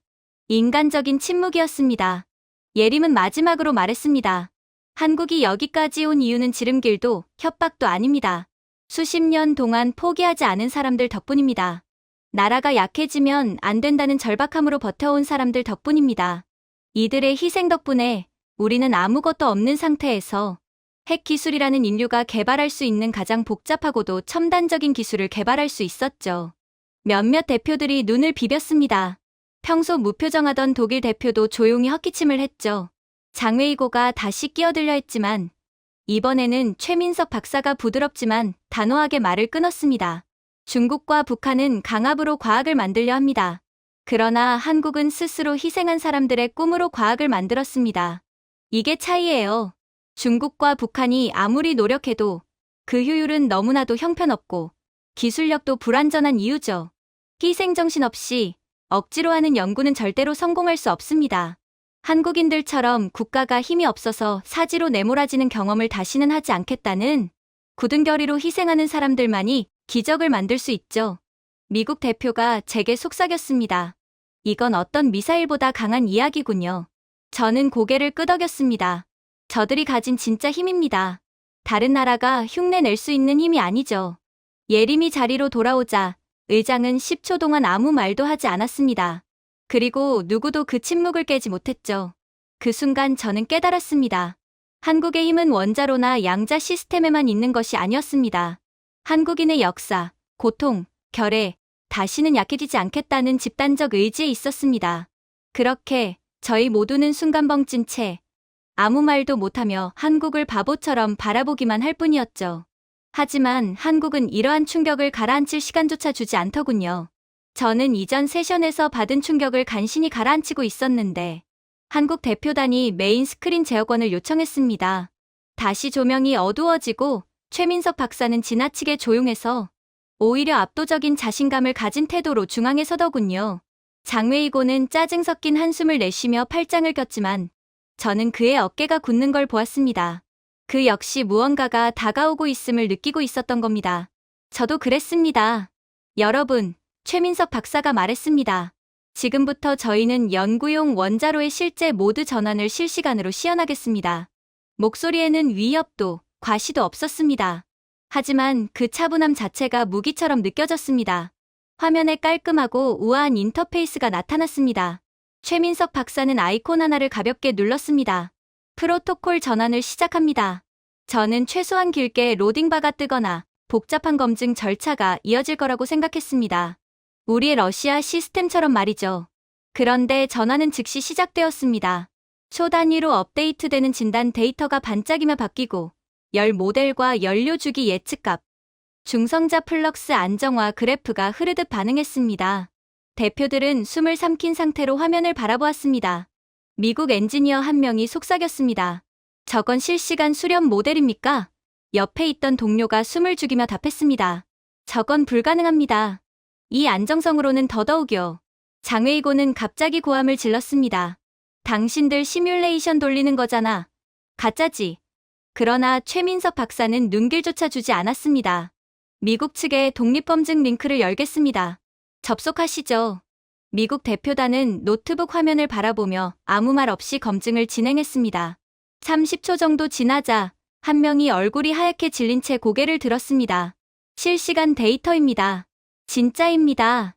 회의장은 낮은 웅성거림으로 가득 찼습니다. 이것이 한국의 7분 적응 프로토콜입니다. 최민석 박사가 말했습니다. 연구용 모드에서 무기급 교정 모드까지 완전한 전환이 가능합니다. 그는 이어서 덧붙였습니다. 저희는 사용하지 않습니다. 한국은 평화를 추구합니다. 당연히 아무 이유 없이 무기로 전환되는 모드를 사용하진 않죠. 그러나 못하는 것과 안 하는 것은 명백히 다릅니다. 우리는 충분히 무기급 핵 미사일을 만들 수 있다는 말입니다. 다만 평화를 위해 안 하는 거죠. 그 말을 듣는 순간 저는 척추를 따라 서늘한 전율이 흘렀습니다. 러시아조차 수십 년 동안 해결하지 못한 문제였습니다. 11개, 난류 제어, 연료 안정성, 어느 하나 쉬운 게 없는데 한국은 그 복잡한 과정을 7분 안에 정복해버린 겁니다. 장웨이고가 다시 외쳤습니다. 그런 전환은 아무나 모델링할 수 있어. 값만 조정하면. 그러나 한예린 박사가 조용히 말을 잘랐습니다. 그렇다면 왜 중국은 교정에 12일이 걸립니까? 그리고 스트레스 테스트 때마다 냉각이 붕괴되는 이유는 무엇입니까? 즉, 중국은 제대로 된 핵 무기 기술력조차 갖고 있지 않다는 말입니다. 핵 보유국임에도 핵을 만들 수는 없다니. 얼마나 부끄러운 일입니까? 찰나의 정적 뒤, 회의장은 터질 듯한 웃음으로 가득 찼습니다. 장웨이고의 얼굴은 순식간에 시퍼렇게 질렸습니다. 최민석 박사는 화면을 가리켰습니다. 4분 차 안정화 수렴 확인하십시오. 중성자 분포 곡선이 완벽하게 매끄럽게 정리되었습니다. 5분 차 냉각 모드 재구성. 난류가 단 한 차례도 치솟지 않았습니다. 6분 차 차폐 매개 변수 조정. 그래프가 잔잔한 호수처럼 고요하게 고정되었습니다. 그리고 마지막 7분 차. 부드러운 띵 하는 알림음이 울렸습니다. 프로토콜 완성. 아무도 말을 하지 않았습니다. 오히려 숨을 쉬는 소리조차 들리지 않았죠. 그 어떤 무기도 보여주지 않았습니다. 그 어떤 위협도 하지 않았습니다. 그러나 방 안에 있던 모든 사람은 알 수 있었습니다. 이것은 군사적 공격이 아니라 능력 그 자체였습니다. 누구도 흔들 수 없는 억제력, 만들어내는 모든 과정을 통제할 수 있는 국가만이 가질 수 있는 기술. 독일 대표가 제게 속삭였습니다. 이 정도 전환 속도라면 어느 강대국도 한국을 압박할 수 없겠군요. 한국은 그저 평화롭게 지내다가 누군가 시비라도 건다면 그저 이봐, 7분만 기다려봐라고 말한 뒤 그 나라를 초토화시키면 되니까요. 이런 나라를 누가 건들 수 있겠습니까? 저는 고개를 끄덕였습니다. 이건 완벽한 방어력입니다. 이보다 강력한 억지력은 없거든요. 장웨이고는 더는 참을 수 없다는 듯 책상을 쾅 내리쳤습니다. 쓸모없는 기술이야, 중국은. 다시 하네린 박사가 조용히 말했습니다. 중국은 절대로 이 기술을 만들 수 없습니다. 회의실이 얼어붙었습니다. 그녀는 중국 원전 데이터의 중대한 오류, 조작, 안전 보고서 위조, 수십 년간 쌓인 잘못된 기초 모델을 화면에 띄웠습니다. 어떤 그래프는 거의 코미디처럼 보일 정도였죠.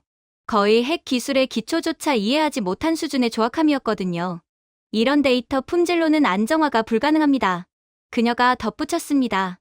혁신은 진실이 봉쇄된 땅에서는 자라지 않습니다. 당신들의 연구원들은 국가를 위해 기술을 개발하고 싶어 하지 않습니다. 당연하죠. 국가가 그들에게 핍박과 협박을 했으니까요. 그러니 중국의 기술이 근본적으로 뒤틀려 있는 겁니다. 그런 기술로는 양으로 밀어붙이며 빠르게 성장할 수 있을지는 몰라도 그 한계가 정해져 있죠. 그리고 그 주제가 바로 핵 기술이라면 더더욱 한계가 명확합니다. 그리고 최민석 박사가 마무리했습니다. 한국은 50년간의 투명한 모델링, 열린 검증, 국제협력을 통해 이 시스템을 완성했습니다. 위협이 아니라 생존을 위한 기술입니다. 그 순간 방 안의 공기는 완전히 달라졌습니다. 중국의 존재감은 공포로 얼어붙었고 다른 모든 국가는 경외심을 감추지 못했습니다.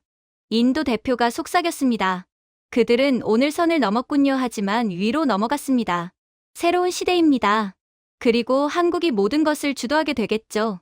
그리고 저는 깨달았습니다. 한국이 만든 건 단순한 기술이 아니라 국가의 존엄을 기술로 완성한 것이라는 사실을. 그 변화는 내일도 아니고 언젠가도 아니라 딱 7분 만에 일어났습니다.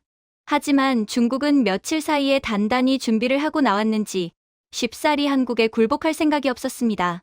장웨이고는 마치 이 순간을 기다렸다는 듯 손을 번쩍 들었습니다. 그의 표정은 날카롭고 승리감에 젖어 있었지만 그 속에는 간절함과 초조함이 동시에 보였습니다. 좋습니다. 그는 일부러 크게 말했습니다. 한국이 원자로 기술을 자랑해봐야 소용없습니다. 그래봤자 미사일 기술이 없잖습니까? 핵을 실어 날릴 미사일이 없으면 아무 의미가 없죠. 여러 대표들이 서로 눈을 마주쳤습니다. 저 또한 짜증이 치밀었지만 최민석 박사는 아무 표정 변화도 없이 고개를 들었습니다. 그 말씀이 중국의 공식 입장이십니까? 그는 담담하게 물었습니다. 세계의 입장이죠. 장웨이고는 소리를 높였습니다. 한국을 미사일 강국으로 보는 사람은 아무도 없습니다. 그때 하네린 박사가 태블릿을 톡 한번 두드렸습니다. 그 판단은 여러분께 맡기겠습니다. 스크린이 바뀌었고 회의장은 숨을 들이켰습니다. 화면에는 한국의 최근 10년간 미사일 수출 기록이 정리되어 떠올랐습니다. 폴란드의 장거리 정밀 미사일 288기, UAE의 전술탄도 시스템 400기, 핀란드의 공중발사 순항미사일 220기, 인도네시아의 중거리 미사일 배터리 310기, 총 수출액은 423억 달러를 훌쩍 넘는다는 수치가 명확한 숫자와 함께 표시되어 있었습니다. 프랑스 대표가 작게 속삭였습니다. 세상에 이건 나토 국가 전체보다 많잖아. 무슨 이런 나라가 다 있어? 무슨 국가 하나가 국가의 연합을 압도할 수가 있는 거냐고. 최민석 박사가 부드럽게 덧붙였습니다. 참고로 이 통계는 공개된 계약만 포함한 것입니다. 기밀 계약은 제외했습니다.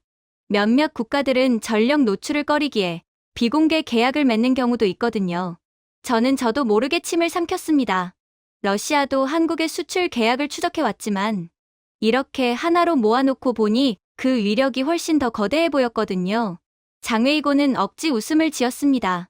수출했다고 실력이 증명되는 건 아니죠. 부품은 외국산일 수도 있잖아요. 하네린 박사는 고개를 약간 기울이며 물었습니다. 외국산 부품이요? 그게 정확히 어떤 부품인지 여기 계신 분들 앞에서 함께 확인해 보실까요? 스크린이 다시 바뀌자 이번에는 미사일의 핵심 구성 요소가 하나씩 떠올랐습니다.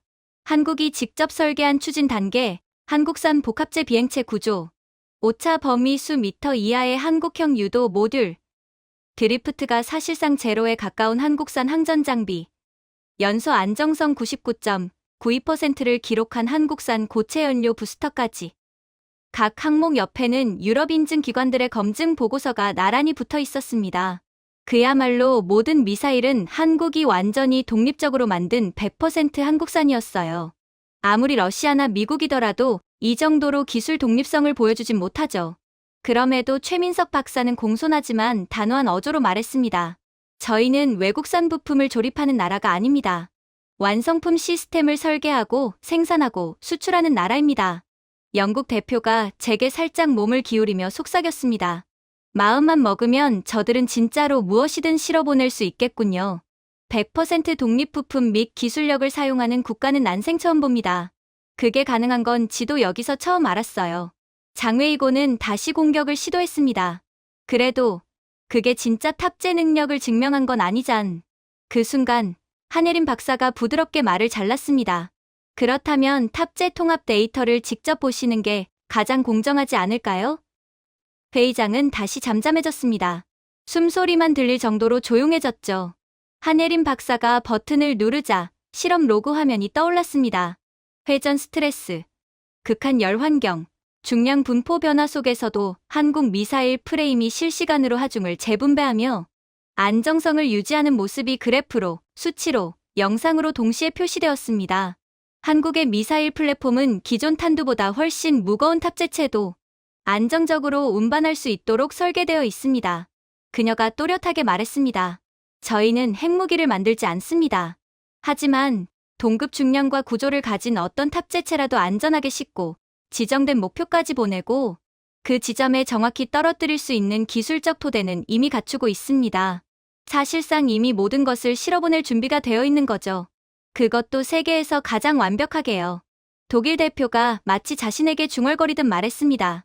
그러니까 원하면 핵도 실어 날릴 수 있다는 뜻이잖아. 최민석 박사가 고개를 끄덕였습니다. 그럴 능력은 있습니다.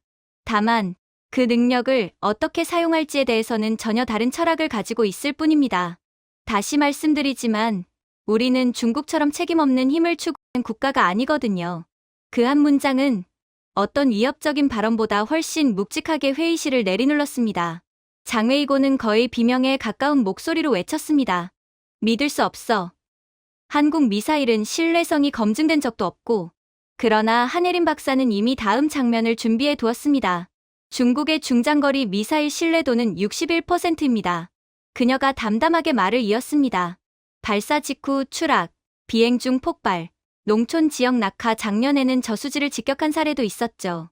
많은 중국 민간인 사상자가 발생했지만 중국은 이를 국가 차원에서 묻어버렸어요. 스크린에는 중국 미사일 사고 영상이 나란히 재생되었습니다. 발사 7초 만에 허공에서 산산이 부서지는 장면, 궤도가 틀어져 논밭으로 떨어지는 장면, 발사를 하자마자 터져버려 책임자들 모두가 그대로 산화되는 장면, 이륙 직후 방향을 잃고 농가 지붕 뒤편에 추락하는 장면, 도망치듯 뛰어가는 주민들의 모습에 여기저기서 숨죽인 탄식이 새어나왔습니다. 한예린 박사는 이어지는 화면에 다시 수치를 띄웠습니다. 800km에서의 정확도, 한국은 CP 1.2m, 중국은 37에서 120m. 연소 안정성은 한국 99.92%, 중국 78%. 비행 편차는 한국 사실상 0도, 중국 플러스 마이너스 14도. 실패율은 한국 1% 미만, 중국은 거의 40%에 육박하는 수치가 찍혀 있었습니다. 게다가 한국의 수출 계약 반려율은 0%인 반면 중국은 품질 문제로 17%가 반려되었다는 통계도 함께 표시됐습니다. 국제인증 항목에는 한국 전부, 중국 없음이라는 단순하지만 잔인한 문구가 따라붙었습니다. 인도 대표는 숨을 깊게 들이마시며 말했습니다. 이건 경쟁이 아니라 다른 시대, 다른 차원의 기술이네요. 마치 지금 시대와 중세시대 기술력의 싸움처럼 보일 정도로 압도적입니다. 중국이 불쌍하게 보이기까지 하네요. 저 역시 인정할 수밖에 없었습니다. 한국은 우리가 생각하던 수준을 조용히 완전히 뛰어넘어 있었거든요. 장웨이고는 마지막 남은 자존심을 붙잡듯 소리쳤습니다. 그래도 한국은 실전에서 그런 탑재를 해본 적이 없잖. 이번에는 제가 입을 열었습니다. 더는 참기 어려웠습니다. 러시아 핵물리학자로서 말씀드리죠. 한국의 재료공학, 연소 제어, 유도 알고리즘, 비행, 안정성은 어떤 형태의 중량 탑재체도 충분히 운반 가능한 수준입니다. 그걸 부정하는 건 과학이 아니라 정치입니다. 그리고 정치를 하려면 중국으로 돌아가서 하세요. 여긴 국제회의장입니다. 더 이상 억지를 부리며 회의를 방해하지 말라는 말입니다. 회의실의 시선이 한 번에 한국 측으로 쏠렸습니다. 의심이 아니라 인정과 두려움이 섞인 새로운 눈빛으로요. 한예린 박사는 마지막 정리를 하듯 조용히 말했습니다. 중국은 한국이 쏠 수 없다고 주장합니다. 하지만 세계는 이미 알고 있습니다. 한국의 시스템이 얼마나 정확하게 날아가고 얼마나 정밀하게 떨어지는지요.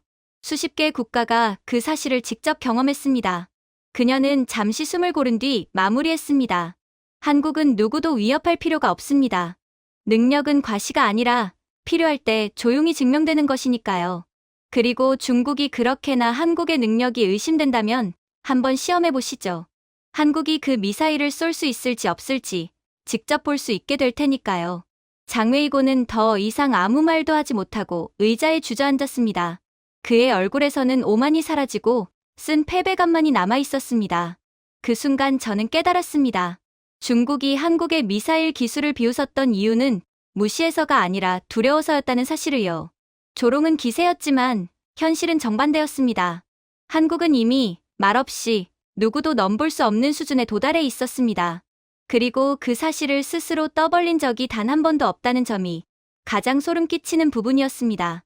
그러나 장웨이고는 중국 정부로부터 한국을 이기지 못하고 돌아오면 끔찍한 일을 당할 거라는 지령이라도 받았는지 동료 관계자들과 한참을 쑥덕이더니 이내에서 자신감 있는 척을 하며 미소를 짓더군요. 있잖습니까? 그는 여러 대표들이 들을 수 있을 정도의 큰 목소리로 말했습니다.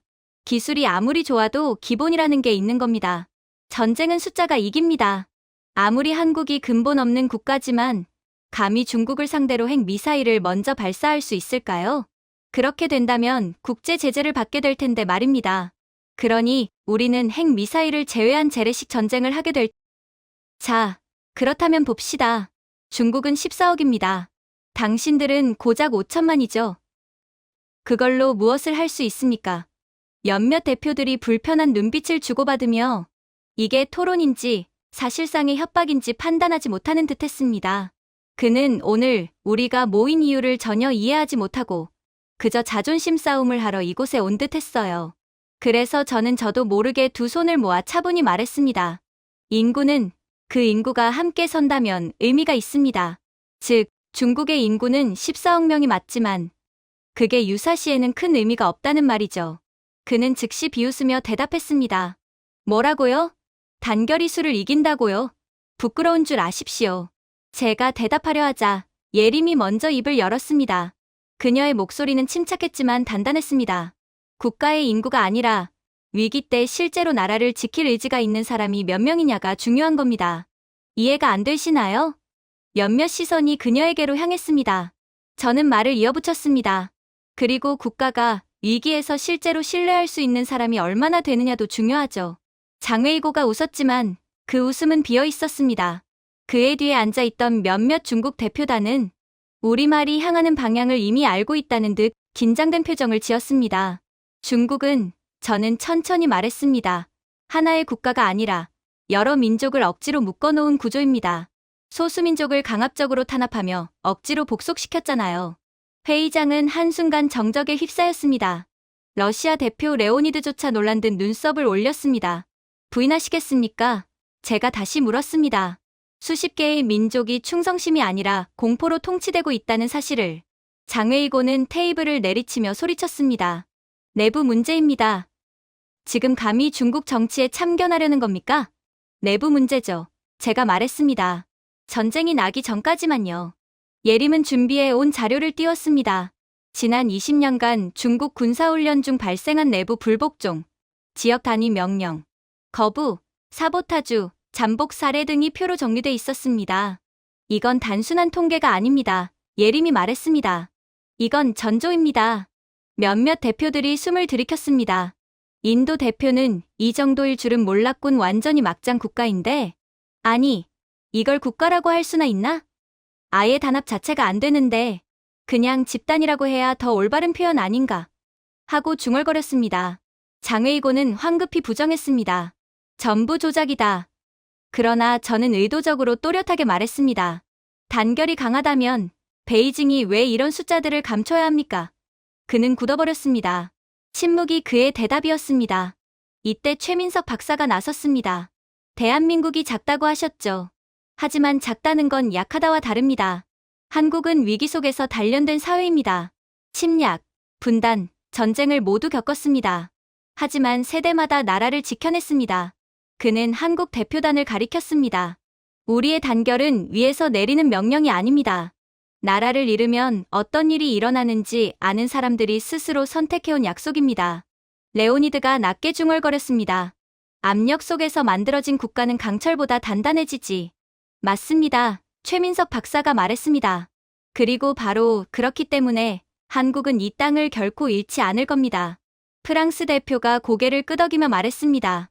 억지로 복종하는 인구보다 자발적으로 지키려는 인구가 더 강합니다. 장웨이고가 노려봤지만 흐름은 이미 넘어가 있었습니다. 그리고 이내 박사는 중국이 가장 듣기 싫어하는 질문을 꺼냈습니다. 중국은 인구가 많다고 하셨죠. 그런데 위기 시 그 인구가 얼마나 베이징을 위해 싸울까요? 그리고 얼마나 많은 지역이 베이징의 명령을 거부할까요? 방 안의 공기가 날카롭게 변했습니다. 대답할 수 없다는 걸 모두 알고 있었습니다. 중국의 힘은 억압과 두려움 위에 세워졌습니다. 지금도 독립을 위한 활동들이 중국 여기저기서 벌어지고 있지 않나요?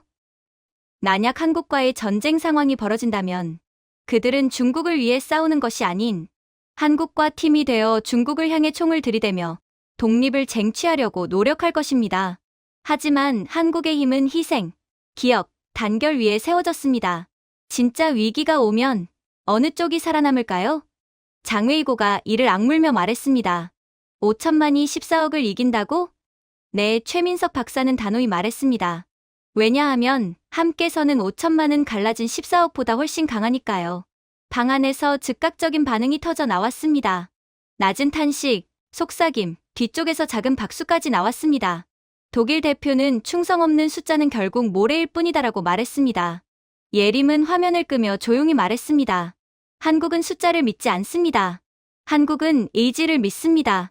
최민석 박사는 마지막으로 이 토론의 핵심을 담아 마무리했습니다. 한국의 인구는 숫자가 아니라 대한민국이라는 땅을 지키겠다는 마음의 깊이로 측정됩니다. 말이 끝난 뒤 회의장은 한동안 아무 소리도 나지 않았습니다. 그건 반박할 수 없는 진실이 남긴 무겁고도 깊은 침묵이었습니다. 장웨이고가 입을 열려 했지만 단 한마디도 나오지 않았습니다. 그리고 그 순간 세계는 한국을 작은 나라가 아니라 절대로 부서지지 않는 나라로 보기 시작했습니다. 그러나 중국은 너무나도 끈질기더군요. 그들은 자신들이 이 회의에서 부서져도 상관없으니 한국만큼은 반드시 이기겠다는 집념으로 이 악물고 반박을 해왔어요. 이쯤 되자 그들은 여기 국제회의에 왜 왔는지도 전혀 모르고 있었죠. 그렇게 중국이 다시 논점을 돌렸을 때 이번에는 개인 전투력 문제였습니다. 장웨이고는 이번이 자신들의 결정타라도 되는 것처럼 비웃으며 말했습니다. 그렇다 칩시다.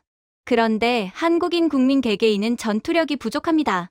체력도 약하고 실전 감각도 없고 진짜 용기도 없습니다. 그러니까 아무튼 중국은 한국을 압도할 수 있어요. 중화 민족이 얼마나 우수한 민족인지는 그 찬란한 역사만 봐도 쉽게 알 수 있거든요. 그 말은 근거 없는 확신으로 가득 차 있었고 몇몇 대표는 그 무례함에 얼굴을 찌푸렸습니다. 그때 한예림이 조용히 안경을 고쳤으며 입을 열었습니다. 중국은 한국 국민이 위급 상황에서 어떤 행동을 보이는지 알고 계십니까? 장웨이고는 손을 휘저으며 비웃었습니다. 다들 그러는 것처럼 패닉이 오겠죠. 누구나 그렇습니다. 그녀는 부드럽게 답했습니다. 한국인은 다릅니다. 그 이유를 보여드리겠습니다. 그녀는 화면을 바꿨습니다. 서울 지하철역의 CCTV 영상이 재생됐습니다. 사람이 갑자기 쓰러졌고 단 몇 초 만에 3명의 시민이 달려왔습니다. 한 명은 호흡을 확인하고 한 명은 즉시 119에 신고하고 한 명은 정확한 자세로 망설임 없이 심폐소생술을 시작했습니다. 구조까지 걸린 시간은 8초. 회의장은 숨을 삼킨 채 멈춰 있었습니다. 저도 본 적 있었지만 다른 대표들은 처음이었고 충격은 더욱 컸습니다. 이건 무관심에 그냥 지나치거나 혹은 오히려 본인의 패닉에 빠져 허둥지둥대는 다른 국가 사람들과는 차원이 다른 위기 대응 능력이었어요. 예림은 말했습니다. 이건 한국에서 특별한 일이 아닙니다. 거의 매주 일어나는 평범한 구조 사례입니다. 장웨이고는 불편한 듯 반박했습니다. 심폐소생술이 전투력이랑 무슨 상관이죠? 예림은 눈길을 피하지 않았습니다. 아주 큰 상관이 있습니다. 위기 상황에서의 침착함, 낯선 사람들끼리의 즉각적인 협력, 움직임이 필요한 순간 주저하지 않는 행동력. 전투에서 필요한 건 바로 이런 능력들입니다. 저는 최민석 박사는 그 말에 덧붙였습니다. 우리가 날 때부터 특별한 능력을 갖고 태어났다고 말하는 게 아니에요. 그러나 중요한 건 한국은 매년 전국 단위의 비상대응 훈련을 한다는 것이죠. 학생, 직장인, 교사, 상인까지 국민 전체가 위기 대응에 익숙합니다. 그러니 한국인 개개인의 전투력은 중국인이 감히 범접할 수가 없는 수준이죠. 예림은 이어서 말했습니다. 한국은 연간 1,500만 명이 공식적, 비공식적 훈련에 참여합니다. 많은 국가의 전체 인구보다 많습니다. 유럽 대표 중 한 명이 속삭였습니다. 1,500만이라고요? 또 다른 대표도 중얼거렸습니다. 이건 거의 군대 수준이 아닌가. 장웨이고는 흔들리는 기색을 숨기려 하며 말했습니다. 민간인 훈련 따위 전투에서는 아무 소용 없습니다. 예림은 바로 다음 자료를 띄웠습니다. 한국 예비군과 민방위 체계, 대규모 모의 훈련, 지역 커뮤니티 기반의 대응 시스템이 상세히 나타났습니다. 다음 영상은 강원도 대형 산불 당시의 자료였습니다. 소방대원들이 도착하기도 전에 시민들이 자발적으로 물을 나르고 장비를 옮기고 이동 동선을 확보해주는 장면들이 이어졌습니다. 이것이 실제 위기에서의 한국인의 대응입니다. 그들은 그럴 필요가 없었죠. 하지만 위기 상황에 몸부터 나가며 남을 돕는 게 한국인입니다. 이미 너무 익숙하게 되어버렸죠. 그녀가 말했습니다. 저는 질문하듯 말했습니다. 그럼 중국은 어떻습니까? 장웨이고는 눈을 치켜떴지만 이미 여러 대표의 시선은 중국 쪽으로 쏠려 있었습니다. 중국군 내부 보고서에서는 부패, 식량 부족, 기록 조작 문제가 계속 드러납니다. 제대로 먹지 못해 훈련 중 쓰러진다는 자료까지 있습니다. 남을 도와주는 모습이요. 중국인 사람이 옆에 쓰러져서 죽어가도 절대로 도움을 베풀지 않아요. 온정 따위는 없는 중국에서는 오히려 도와줬다가 가해자로 몰려 독박을 쓰기 일쑤거든요. 그러니 중국인들은 단합 자체가 안 되는 거죠. 장웨이고는 목소리에 점점 힘이 빠져가며 말했습니다. 근거 없는 비방입니다. 최민석 박사는 고개를 저었습니다. 중국 내부에서 유출된 문서들이 이미 여러 나라 언론을 통해 검증됐습니다. 근거가 명명백백하다는 겁니다. 예림은 말을 이었습니다. 한국의 병사들은 충분한 식사, 정밀한 훈련, 서로를 신뢰하는 조직 문화를 바탕으로 행동합니다. 예비군 역시 단기간이 아니라 수년간 유지되는 체계입니다. 장웨이고는 마지막 힘을 짜내며 말했습니다. 그래도 중국은 사람이 많습니다. 저는 조용히 말했습니다. 사람 수가 많다고 능력이 생기지는 않습니다. 숫자는 의지와 능력을 대신할 수 없습니다. 예림은 마지막 영상을 재생했습니다. 서울 대설피해 당시의 시민 영상이었습니다. 차량이 멈추고 도로가 마비되자 시민들이 스스로 눈을 치우고 차량을 밀어주며 교차로를 정리하는 모습이 이어졌습니다. 누구도 지시하지 않았습니다. 누구도 명령받지 않았습니다. 모두 스스로 움직였습니다. 한국인들은 남을 배려하고 돕는 게 너무나도 일상화되어 있었고, 이런 나라에서 전쟁이 일어난다면 한국인들이 남을 위해 어떤 선택을 할지는 너무나도 자명해 보였죠. 예림은 조용히 말했습니다. 이게 한국인의 힘입니다. 위기에 맞서는 능력, 서로를 돕는 행동력, 상황을 통제하려는 용기. 이런 힘은 연출된 훈련이나 강압으로는 절대 만들어지지 않습니다. 나 자신만을 아는 이기적인 중국은 100년이 지나도 절대로 흉내조차 못 내는 모습이죠. 회의장은 미묘한 감동으로 조용해졌습니다. 그 순간 모두가 이해했습니다. 한국의 강함은 기술에서만 나오지 않습니다. 한국인의 일상 속에서, 서로를 지키는 행동에서, 주저없이 움직이는 마음에서 나옵니다. 누구도 더 이상 한국의 실전 능력을 의심하지 않았습니다. 한국은 숫자가 아닌 위기를 넘어온 국민의 행동력으로 이미 가장 강력한 힘을 갖고 있었거든요. 이제 중국이 한국을 비방할 거리는 전혀 없어 보였습니다. 그래서 더더욱 회의장 안의 긴장감은 다시 짙어졌죠. 중국이 도대체 무슨 기상천외한 수를 들고 나왔을지 이젠 걱정부터 들었거든요. 궁지에 몰린 쥐는 고양이를 무는 법이니까요. 그리고 마침내 장웨이고가 자리에서 벌떡 일어났을 때 저는 그의 눈에서 마지막으로 뭔가에 매달리는 듯한 절박함을 읽을 수 있었습니다. 한국은 NPT를 위반했습니다. 그는 거의 고함에 가까운 목소리로 외쳤습니다. 즉각적인 조사가 필요합니다. 몇몇 대표들은 서로 눈을 마주치며 어이없다는 듯 고개를 갸웃했습니다. 그의 주장에는 근거보다 초조함이 훨씬 더 강하게 묻어났습니다. 한예림은 자리에서 조용히 손을 모은 채 그를 바라보았습니다. 장웨이고 씨, 그녀는 차분하게 말했습니다. 한국이 어느 조항을 위반했다는 말씀이십니까? 장웨이고는 잠시 말을 더듬더니 그 농축 관련 조항이라고 소리쳤습니다. 그 어설픈 답변에 캐나다 대표는 웃음을 참느라 입술을 깨물기까지 했습니다. 저는 천천히 마이크 쪽으로 몸을 기울였습니다. 제3조입니까? 아니면 제4조입니까? 두 조항은 매우 다른 내용을 담고 있습니다.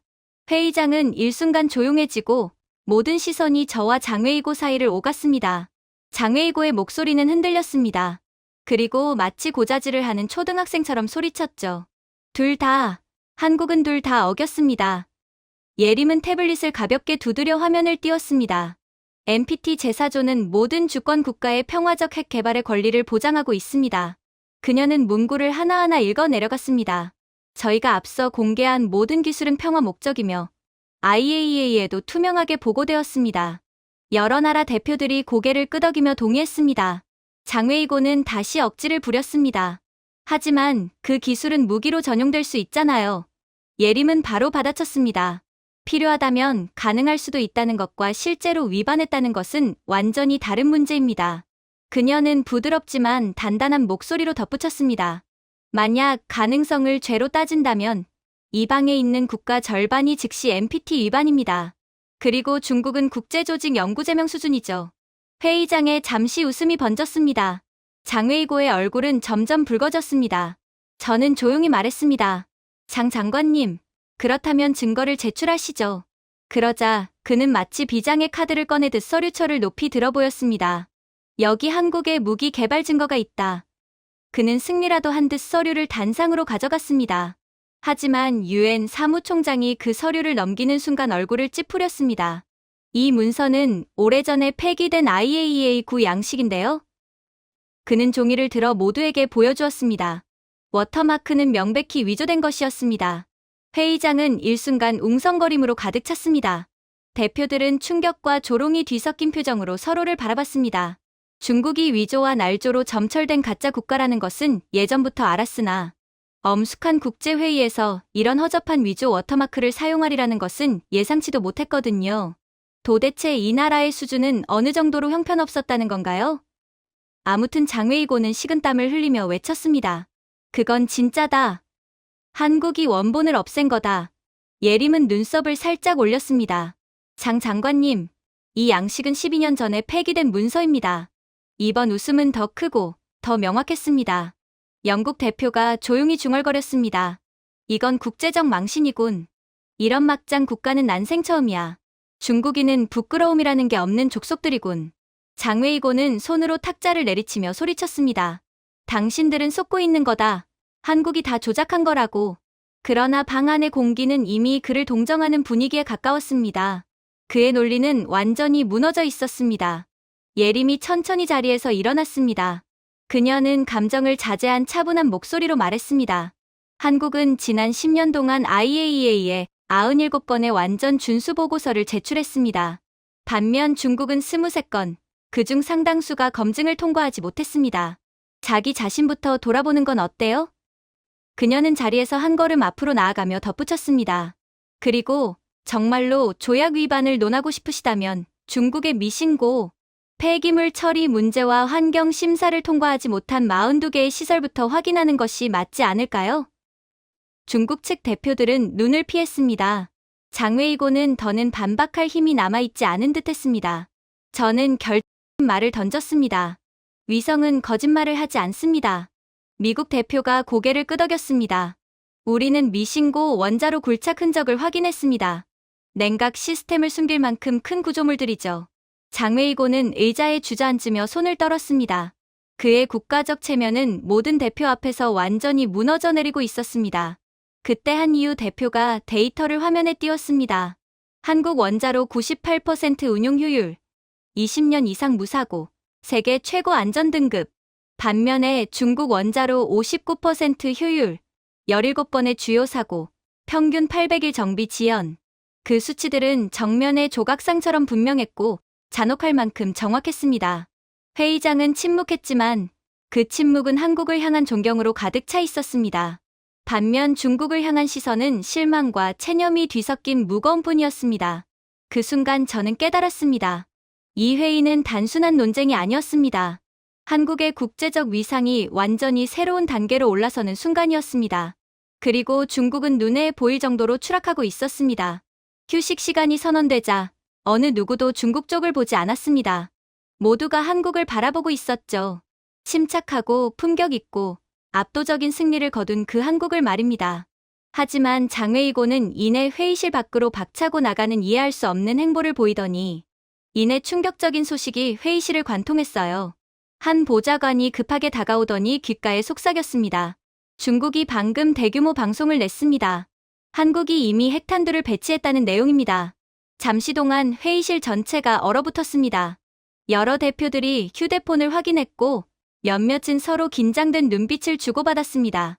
오직 중국 대표단만 억지 미소를 지으며 자신들이 외교적 폭탄이라도 맞힌 듯한 표정을 하고 있었죠.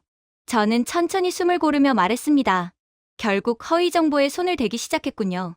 이번엔 스스로에게 칼을 겨눈 셈입니다. 독일 대표가 제게 몸을 돌렸습니다. 사실입니까? 하나라도 조작한 부분이 있습니까? 명확히 답해야 합니다. 만약 허위 사실일 시 중국은 이 조직에서 영구 제명됩니다. 그러자 최민석 박사는 마이크를 눌렀습니다. 한국은 즉시 IAEA 실사단을 초청합니다. 어떤 시설이든 제한 없이, 조건 없이 완전 공개하겠습니다. 회의장은 반은 안도, 반은 충격으로 술렁였습니다. 상대편 테이블에서 장웨이고의 미소가 그대로 무너졌죠. 그는 서류를 책상에 내리치며 외쳤습니다. 이건 속임수다. 이미 시설을 치웠겠지. 그러나 그의 목소리에는 초조함이 그대로 묻어 있었습니다. 최민석은 차분히 답했습니다. 장 국장님, 저희 원자로는 24시간 중성자 플럭스가 자동 기록됩니다. 30개월치의 연속된 물리 로그를 치운다는 건 불가능합니다. 프랑스 대표도 고개를 끄덕이더군요. 그렇습니다. 조작이 있었다면 패턴이 바로 드러납니다. 뉴스 실시간 자막에는 이미 이렇게 뜨고 있었습니다. 한국, 전면 실사 요청. 중국은 침묵. 몇몇 대표들은 웃음을 감추지 못했습니다. 이탈리아 대표는 낮게 중얼거렸습니다. 이번엔 중국이 정말로 한 방 맞았군. 자충수를 뒀어.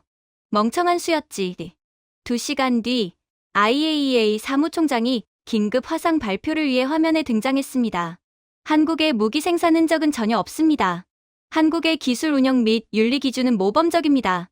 그의 말은 재판장의 최종 판결처럼 회의장을 가르며 울려 퍼졌습니다. 중국 대표단은 의자에서 몸을 웅크렸고 회의장은 웅성거림으로 가득 찼습니다. 그러나 한국은 거기서 멈추지 않았습니다. 최민석 박사는 두 번째 파일을 여러 화면에 자료를 띄웠습니다. 중국이 우리를 비난하고 있는 동안 그가 말했습니다. 아이러니하게도 중국은 첨단 산업 17개 분야에서 한국 기술에 전적으로 의존하고 있습니다. 그렇게 날조를 하다가 우리가 보복으로 공급망을 끊으면 어떻게 되는지도 모르고 있죠. 그는 구체적인 수치를 가리켰습니다. 중국의 EUV 기반 반도체 라인의 82%는 한국 장비를 사용합니다. 중국 위성 중계용 센서 칩의 63%는 한국 광센서 기술이죠. 그리고 중국의 미세 추력 조절 장치의 93%는 제3국 경유로 라이선스된 한국 설계 기반입니다. 대표들 사이에서 숨죽인 탄식이 이어졌습니다. 한 아프리카 대표가 속삭였습니다. 그렇다면 한국이 공급을 멈추면 중국의 항공우주는 붕괴하는 겁니까? 최민석 박사는 조용히 답했습니다. 14주면 충분합니다. 중국은 그대로 30년 전으로 되돌아갑니다. 그는 말을 잇지 못했습니다. 전기차 생산 라인은요? 하고 묻자 최민석 박사는 덧붙였습니다. 26일 안에 전면 중단됩니다. 중국의 전기차 굴기요? 천문학적인 돈을 날리고 부채만 잔뜩 진 채 끝나버립니다. 중국이라는 국가 자체가 파산한다는 말이죠. 장웨이고가 벌떡 일어섰습니다. 협박이다. 한국은 세계 안보를 위협하고 있다. 그의 절규는 너무도 노골적이었습니다. 그러자 최민석 박사는 담담히 말했습니다. 아닙니다. 한국은 거짓을 무기로 삼는 국가와의 자발적 협력을 중단하는 것뿐입니다. 그것은 협박이 아니라 선입니다. 선이라는 단어가 회의장 전체에 울림을 남겼습니다. 미국 대표는 옅은 미소까지 짓더군요. 그리고 최민석 박사는 마지막 슬라이드를 보여주었습니다. 한국의 공급 중단이 중국 경제에 가져올 충격 예상치였습니다. GDP 충격 마이너스 3.8%, 반도체 생산 손실 47%, 군사 항공전자 시스템 61대 이상 운용 불가. 그는 목소리를 낮추며 말했습니다. 이건 한국의 위협이 아닙니다. 이것은 중국이 스스로 만든 의존 구조입니다. 스스로 구덩이를 판 것이죠. 회의장은 완전한 침묵에 잠겼습니다. 중국의 공격은 한국을 공격한 것이 아니라 중국 자신을 해체하는 칼이 되어 돌아온 것입니다. 세션이 끝나자 여러 대표들이 한국 쪽으로 몰려왔습니다. 한국의 대응은 품격 그 자체였습니다. 당신들의 투명성 덕분에 금융시장이 안정됐습니다. 진실은 결국 한국 편이었군요. 그 순간 중국 대표단은 자리에 굳어앉아 고개도 들지 못한 채 있었습니다. 장웨이고는 손을 떨며 테이블만 바라보고 있었습니다. 국제사회의 조롱과 비난이 이제 그들을 향해 쏟아지고 있다는 사실을 마침내 깨달은 것이었습니다. 그리고 그 장면을 보며 저는 확신했습니다. 오늘은 한국이 공격당한 날이 아니라 중국이 스스로 무너진 날이었다는 것을요. 그리고 이제 한국 측은 중국을 완전히 입도 뻥끗 못하게 하려는 듯 회의의 종지부를 찍는 충격적인 자료를 발표하기 시작했어요. 그건 기술 자료도 데이터 그래프도 아니었습니다. 조용하고 담담한 영상 하나. 그런데 모든 대표들이 몸을 내밀며 집중했죠. 누군가가 작은 목소리로 말했습니다. 이번엔 뭘 보여주려는 거지? 저도 화면을 바라보았습니다. 그리고 익숙한 장면들이 펼쳐지기 시작했습니다. 영상 속 나레이션은 낮고 울림 있는 톤으로 말했습니다. 우리나라는 침략, 기근, 붕괴, 재난이 닥칠 때마다 함께 살아남았습니다. 흑백 화면 속 전쟁 중 마을을 지키기 위해 민간인들이 스스로 인간 방어선을 만들어 세우는 모습이 나오고 이어진 장면에는 폭우와 자연재해로 무너진 도시를 맨손으로 복구하는 한국인들의 모습이 나왔습니다. 독일 대표가 작은 목소리로 물었습니다. 저 사람들이 자원봉사자입니까? 전부 다요? 최민석 박사는 고개를 끄덕였습니다. 네, 그게 한국 방식입니다. 그리고 화면이 전환되었습니다. 이번에는 제가 어릴 때 TV 방송에서 봤던 장면. 1997년 국가위기 당시 한국 국민 수백만 명이 금반지, 장신구, 아이들의 저금통까지 자발적으로 내놓는 모습이었습니다. 영국 대표가 숨을 들이켰습니다. 저건 국가부채 갚기 위해 금 모으던 때 아닌가요? 맞습니다. 최민석 박사가 말했습니다. 누가 강요한 적 없습니다. 그냥 모두가 스스로 나섰습니다. 장웨이고가 코웃음을 쳤습니다. 감정팔이군. 최민석 박사는 그에게 시선을 돌리며 조용히 말했습니다. 사실을 보여주는 것이 감정팔이는 아닙니다. 중국은 자발적인 단결의 사례가 있습니까? 그는 입을 열려다 닫고 시선을 피했습니다. 영상은 계속되었습니다. 산불에서 군인, 소방관, 시민이 하나로 움직이던 장면. 전국적인 전력망 장애 때 밤새 자원봉사를 나가 문제를 해결하던 기술자들. 재난이 일어날 때마다 물품을 끝없이 나르는 시민들. 이 모든 것이 연출이나 선전이 아니라 진짜 대한민국의 일상이었습니다. 한예림이 마이크를 잡았습니다. 우리의 힘은 숫자가 아니라 의지에서 나옵니다. 그녀의 목소리는 부드러웠지만 흔들림이 없었습니다. 우리는 옆 사람을 위해 싸우고 옆 사람을 위해 버팁니다. 그래서 살아남았습니다. 스웨덴 과학자가 감탄하며 속삭였습니다. 이건 군사력이 아니라 문화적 힘입니다. 정말 감동적이군요. 그때 장웨이고가 책상을 쿵 치며 외쳤습니다. 중국에는 14억 인구가 있다. 한국 따위가 상대가 된다고 생각하나? 최민석 박사는 그를 정면으로 보며 말했습니다. 인구수만 많으면 강한 거라면 역사 속 수많은 중국의 붕괴는 어떻게 설명합니까? 위기 때마다 도망가는 병사들, 서로 돕지 않는 지방정부, 책임을 회피하는 지배층. 숫자는 많았지만 의지는 한 번도 단단한 적이 없습니다. 역사적으로 단 한 번도요. 인도 대표가 작은 목소리로 말했습니다. 힘은 규모가 아니라 결속력에서 나오는 법입니다. 회의장은 점점 조용해졌습니다. 그리고 한국의 다음 영상이 재생됐습니다. 전 국민이 매년 참여하는 비상대응 훈련, 학생들의 대피 훈련, 직장인들의 CPR 교육, 지역사회 단위의 재난 대비 교육, 전시 대비 민방위 훈련. 캐나다 대표가 감탄하며 물었습니다. 이걸 매년 전 국민이 한다고요? 예. 최민석 박사가 말했습니다. 대비는 우리 삶의 일부입니다. 다음 장면에는 수백만 예비군이 정밀하게 움직이는 모습이 나왔습니다. 영국 국방 전문가가 놀라며 말했습니다. 동원율이 나토 평균보다 높군요. 최민석 박사는 고개를 끄덕였습니다. 강요가 아니라 지키고 싶어서 나서는 겁니다. 한예림이 다시 말했습니다. 우리는 약함을 알기에 책임을 선택합니다. 우리는 잃어본 민족입니다. 그래서 서로를 끝까지 붙잡습니다. 다시는 잃고 싶지 않거든요. 그 말은 단순했지만 회의실을 완전히 압도했습니다. 장웨이고가 다시 시비를 걸려 했습니다. 중국도 충성심이 있다. 최민석 박사는 담담히 말했습니다. 두려움으로 유지된 충성은 충성이 아닙니다. 두려움이 사라지면 함께 무너집니다. 그는 대답하지 못했습니다. 최민석 박사는 덧붙였습니다. 한국의 단결은 복제할 수 없습니다. 명령이 아니라 선택, 강요가 아니라 신념, 선전이 아니라 역사에서 나온 것이기 때문입니다. 브라질 대표가 최민석 박사에게 조용히 말했습니다. 한국이 강한 이유는 무기가 아니라 국민이군요. 마지막 화면이 떠올랐습니다. 흔들리는 태극기와 그 아래 한 줄의 문장. 우리는 파괴할 수 있지만 지키기를 선택한다. 회의실은 완전히 조용해졌습니다. 그리고 한예림이 천천히 말했습니다. 힘은 사용할 때가 아니라 절제할 때 가장 강합니다. 한국은 세계를 두려워해서가 아니라 세계를 존중하기 때문에 만들지 않습니다. 그녀의 말 뒤로 회의장은 깊은 감동의 파도로 뒤덮였습니다. 몇 초 뒤 힘없이 무너지던 장웨이고와는 달리 회의장은 진심 어린 박수로 가득 찼습니다. 기술보다 더 높은 무언가, 힘보다 강한 무언가. 한국은 그것을 가진 국가였습니다. 그리고 한국의 충격적인 발표를 끝으로 회의는 끝이 났죠. 저는 장웨이고가 고개를 깊이 숙인 채 두 손을 꽉 움켜쥐고 있는 모습을 지켜보았습니다. 그는 이제 되돌릴 수 없는 일이 벌어졌다는 것을 비로소 깨달은 듯했죠. 아무 말도 하지 않았습니다. 고개조차 들지 않았습니다. 이미 오래전에 끝난 싸움을 이제서야 이해한 사람의 침묵이었습니다. 의장이 한국 측의 마지막 발언을 요청하자 한국 대표단은 어떤 과시도, 과장도 없이 일어났습니다. 민석은 차분히 자료를 정리한 뒤 온 회의장을 안정시키는 듯한 담담한 목소리로 말하기 시작했습니다. 저희는 필요한 만큼만 보여드렸습니다. 그 이상도 이하도 아닙니다. 한국의 힘은 누구를 위협하기 위해 존재하지 않습니다. 평화를 지키기 위해 존재합니다. 그 원칙은 한 번도 흔들린 적이 없습니다. 그리고 그 증거를 이 자리에서 여러분들께 직접 보여주었죠. 미국 대표 조너선이 손을 들었습니다.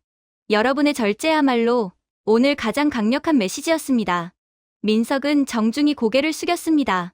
절제는 약함이 아닙니다. 절제는 통제이며 또한 힘입니다. 그게 바로 한국의 방식이자 전 세계 국가들이 우리를 믿는 이유죠. 그 순간 저는 레오니드가 깊게 숨을 내쉬는 것을 보았습니다. 오늘 하루 동안 제 인식이 완전히 바뀌었습니다.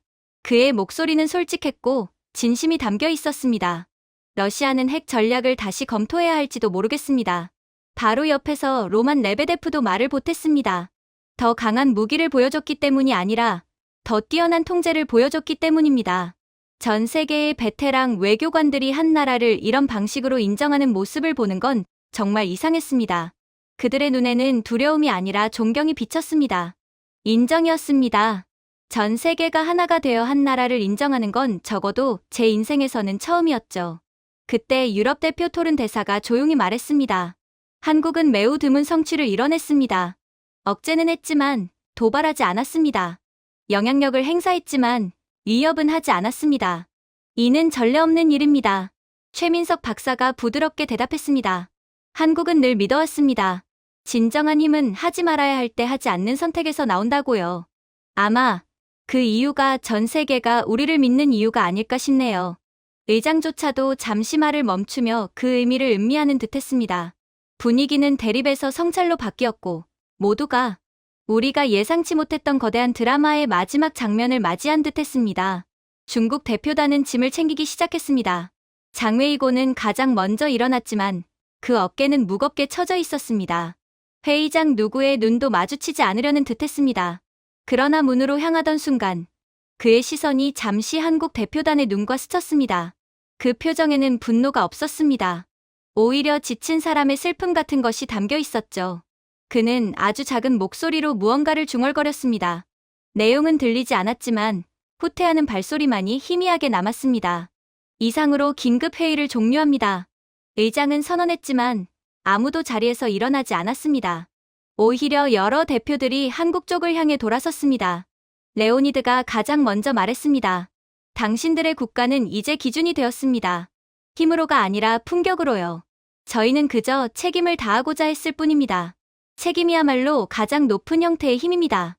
그는 미소 지으며 말했습니다. 주변에서는 이미 한국과 협력 체계, 재조정, 기술 파트너십, 안보 대화 확대 등 수많은 논의가 속속 등장하고 있었습니다. 일부 국가는 한국의 연구 윤리 체계 모델을 자국에 도입하고 싶다고 말하기도 했죠. 이처럼 많은 국가가 이렇게 자연스럽게 한국을 중심에 두고 재정렬하는 모습을 보니 순간적으로 한국에 대한 두려운 감정이 들 정도였습니다. 도대체 이 나라가 언제 이 정도 수준에 이르렀다는 말인지 정말 놀라웠죠. 그렇게 모두가 빠져나간 뒤 저는 빈 회의장을 돌아보았습니다. 오늘의 격렬함이 스며들어 아직 따뜻함이 남아있는 의자들, 그리고 그 위에 남겨진 조용한 진실. 한국은 강하다는 것을 증명하려 한 적이 없었습니다. 단지 아무도 부정할 수 없게 되었을 뿐입니다. 그리고 그게 가장 위대했죠. 제가 준비해온 내용은 여기까지입니다. 끝까지 시청해주셔서 진심으로 감사드리며 여러분들의 구독과 좋아요, 알림 설정은 영상 제작에 큰 힘이 됩니다. 이상 세모튜브였습니다.